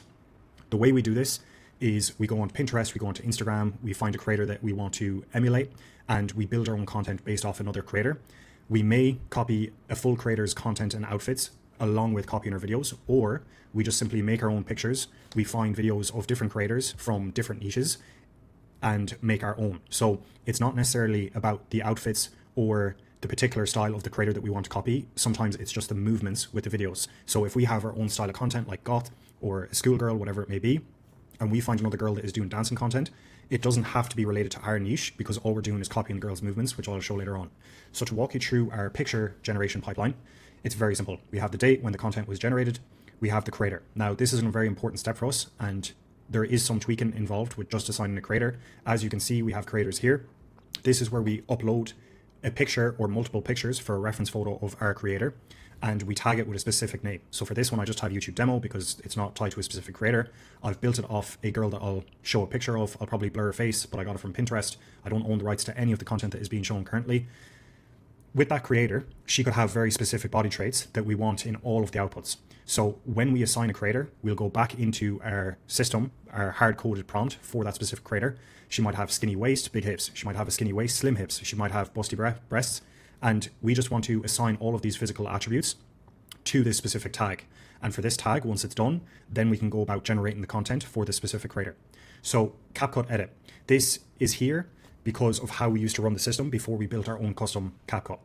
In CapCut, when you generate content, that content will stay on CapCut as an edit as long as it remains on the computer that you're working on. So we have a folder with all of our content, all of our sample edits. We build out all the text, the edits, the animations, the particular styles of the video. Everything can be saved on CapCut, and then we label that specific video. So let's say this is a particular vertical that is going viral for us. We'll name it pretty much whatever you want. You can categorize it by numbers, you can categorize it by the first letter of the sentence with regard to the text on the screen, whatever you want to name it. It just needs to be something short and allows us to distinguish it from other pieces of content on CapCut. Once we have this CapCut edit, we know that if this video goes viral, we just generate more content, and then we go to that specific CapCut edit and we drag and drop the output videos that we're going to do with motion control into this CapCut, and the edit is already there, so we don't need to change anything. We just save the video, and this allows us to make content a lot quicker. What we did with the final part of our automation was build our own CapCut editor with the very specific edits that we wanted. So once we have the outputs, we upload it to a source folder and the editor does all of the editing for us. This is something if you have the imagination with, or if you just simply write into Claude what exactly you want done, your specific edits, you can have this done as well. It's very cheap to do. Claude is not expensive at the moment. So the CapCut edit, this is just the label, and we use this as a reference in relation to later on. The video reference, this is the content that we are copying. So as I said before, sometimes we want to copy content from another creator, the style of the content, along with the movements of the creator. And the movements of the creator, if that's something important for the specific picture, if we're going to be copying everything with a specific count, we'll add a video reference here. This does nothing in the automation. This is just to save it here and keep it on file in case we ever lose it in Telegram or the Instagram account gets banned that we were copying, whatever it is. Once that's done, this is just a safe house for this piece of content if we ever need it back in later on. Next is going to be the input. This is the content that we want to copy and emulate with our own creator. So this is a photo of another girl that I just got off Instagram. This is a photo that I got off Pinterest. Once we have this, we select the ratio. So if you want a carousel or you want a picture, you want a reel style format, you can choose it here. Priority, ignore this. This is just for our system to prioritize content if we're generating batches of content, 100, 200 photos at a time, and the editor needs a specific piece of content quickly. We just have a tick box here that prioritizes it in the workflow. Once we get our output, we generate 4 pictures at a time, and we will take the best outputs and add it to our video generation. Now, for the particular video that I'm going to show as a demonstration, it's this exact creator. So as you can see, we took a screen grab of one of the first frames of the content. It's just below, or it's just above her knee and a bit below her head where the body position is on the camera. So obviously we want to take outputs that are going to mimic this as close as possible to not distort the creator in any way and get the best possible output we can. Once you have this reference image and you know where you need to be within the frame, that doesn't stop you trying different styles with this content and going to Pinterest, other Instagram profiles, wherever you want to get to source images. Reddit, safe for work as well. You can go anywhere as long as you can get the image. That's all that matters. So we have another one here that I took from Pinterest, and as you can see, the output is very similar in regards to the body position as the video that we want to copy. So this will be a really good reference photo to use for the specific video we have. Now the video that I'm showing is just a very basic one where she faces the camera and then she turns around with text on screen. We are going to recreate this one for one with multiple different pictures and show you how it's done. So the pictures have been completed and now we're in the video motion control generator. This is also in Airtable and it's a very similar setup. Some automations included that wouldn't be necessary depending on what your requirements are, but we have real URL. So if we want to copy content directly from Instagram, we just upload the URL here and then that will be used as a reference video here in terms of generating the content. So the reference reel, which is this one, this piece of content is the movements that we want to copy of another creator. The CapCut label, as I said before, this is very important. So the CapCut label for this specific edit that we are doing is going to be labeled in CapCut the exact same it's labeled here. So when the VA or editor is doing this manually, when we first started it, he would take the name, he would look for it in CapCut, he would open it up, and the exact piece of content that we need, the exact style of edit, text, sound, everything would be included within this specific edit on CapCut. Notes, I don't need to explain this. This just might be notes for internal methods or notes that we had based off what was performing if we tested a different caption, whatever it may be, or where it applies. Notes is just here for us. It does not affect or impact the output of the reel. Type, this is the exact same as picture generation. We are tagging a specific creator, or you can tag the specific style of content that you want to make. This is just to filter on Airtable if we're doing specific types of content, different verticals, and we can have it in one place. And as you would build this out, you might have hundreds of content down here. So when it does get this messy and stacked up, you might be able to break it down further, where if you're doing the same video, you could be doing it with a particular style outfit or a goth outfit, and then you would do this type of content, dash goth or dash basic girl, dash ebony, whatever type of methods you have with regards to the CapCut labels, you can just filter further on. So we have type here just to clean up the Airtable because we will have thousands of videos at any given time on the Airtable itself. The reel, I'm going to pop up the video on the screen of the reel that we're going to copy. And this is just the reel that we are basing all the content that we want to generate for our creator in regards to the movement, the sound, everything that the original reel had will be included here. But now is where the workflow comes in. We add our reference image. The reference image is very similar in position and proportions to the original reel. So when we add this and we click on start, it is going to run the content and basically copy the movements of the creator in the video based off our reference image. So we were taking someone else's creator, we're copying their movements, and we're creating it with our own version, our own style edits. We might even change the music. We might completely change the style of the reel, the text, the sound, all of those things, but it's all based off our creator.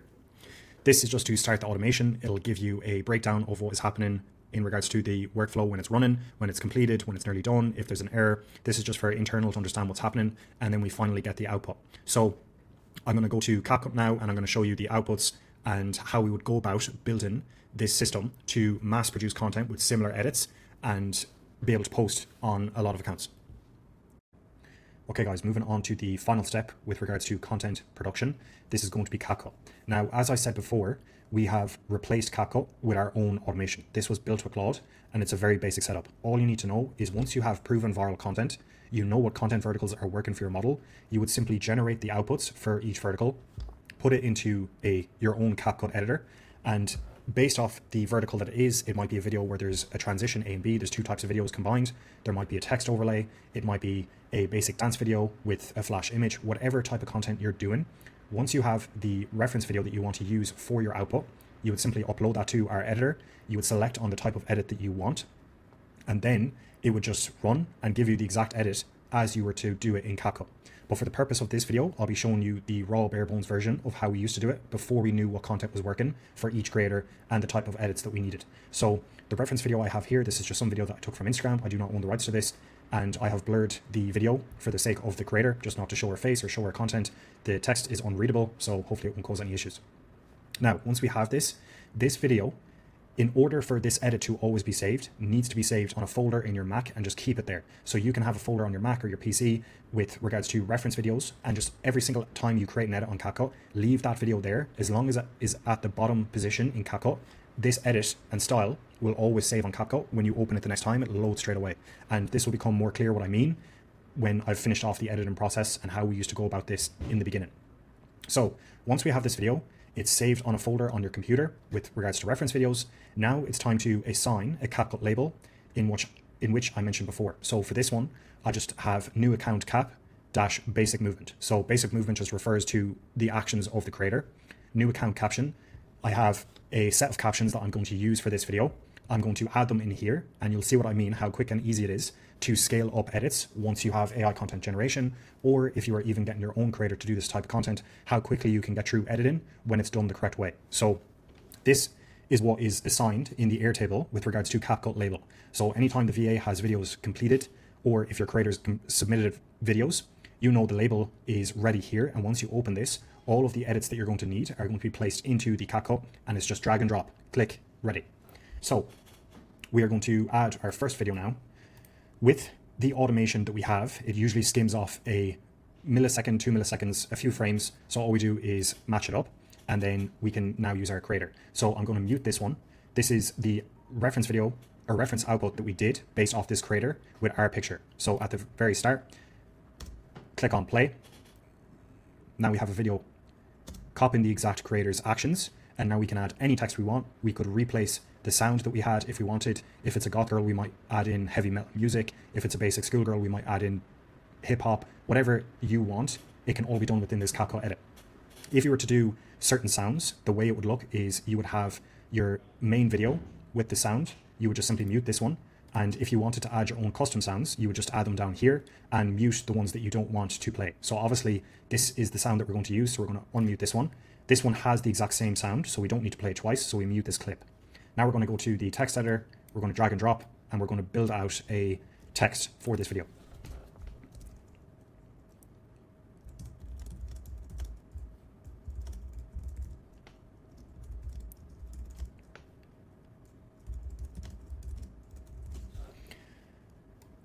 Size it up, make it look nice, put it down here, or we can have it here, wherever the text wants to go.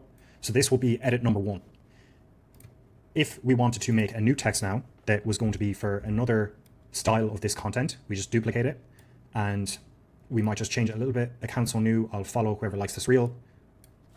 For this one, we'll just do message, okay? So now we have 2 types of text, very similar, but both different. And this is allowing you to A/B test content and see which one is performing better. So account so new, I'll follow whoever likes this reel. Account so new, I'll message whoever follows this reel. Very slight A/B testing when you get viral content. You just need to change very, very small things about that current reel to also test new verticals while keeping the original viral aspect to the content. So now we're going to just put this one over here. And let's say we want to use the one where we follow. So all we have to do is hide this one. And now we've created a piece of content. We're going to save this one. So what happens when we have 100 videos of this creator doing the exact same movements in different outfits, different styles? Well, all we have to do is drag and drop here. It's already matched up because this output shaves a bit of seconds off, but we already matched that part up. And now we unmute here.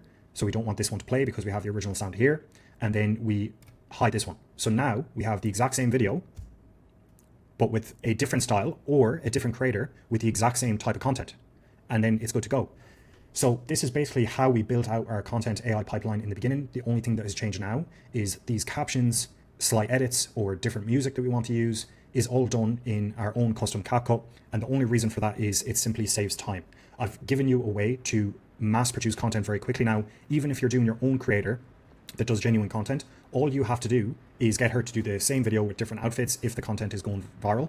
Put them in here. You already have the edit done, and you can mass produce content based off what you drag and drop. And let's say we want to make the same video with different edits or different music, and both of them are going viral. We can either do it here where we add multiple sounds and we mute one of them. We might have a flash image involved in the picture, so we would just add a flash image, which I can actually do here. I'll just drag and drop the reference photo that we used. We put it on the top. Now we have a flash image. This will impact your audience, but it's a very old school way of going viral. It still works. There's nothing against it. And sometimes we want the flash image, sometimes we don't want the flash image. If we don't want it, all we have to do is hide. And if we do want it, all we have to do is show. If we want it for the different piece of content, this one, we just need to hide this. And if we want to try a different piece of text, we hide this one and show this one. And you can do any template you want, provided you have it all located in CapCut and you keep the original video. If I were to delete this now, you're going to see what happens. Pretty much everything disappears. The text, the overall style of the content is gone. So we just undo that. Everything comes back. And this allows us to mass produce content a lot quicker than what most people are used to editing content with. They do it in a slow way. All you need is templates, and you can really maximize the amount of content you're getting out of your editors just by these small hacks. If you want to build out your own Claude CapCut, it's very easy to do. You just need to tell it exactly the type of edits that you want in relation to the output.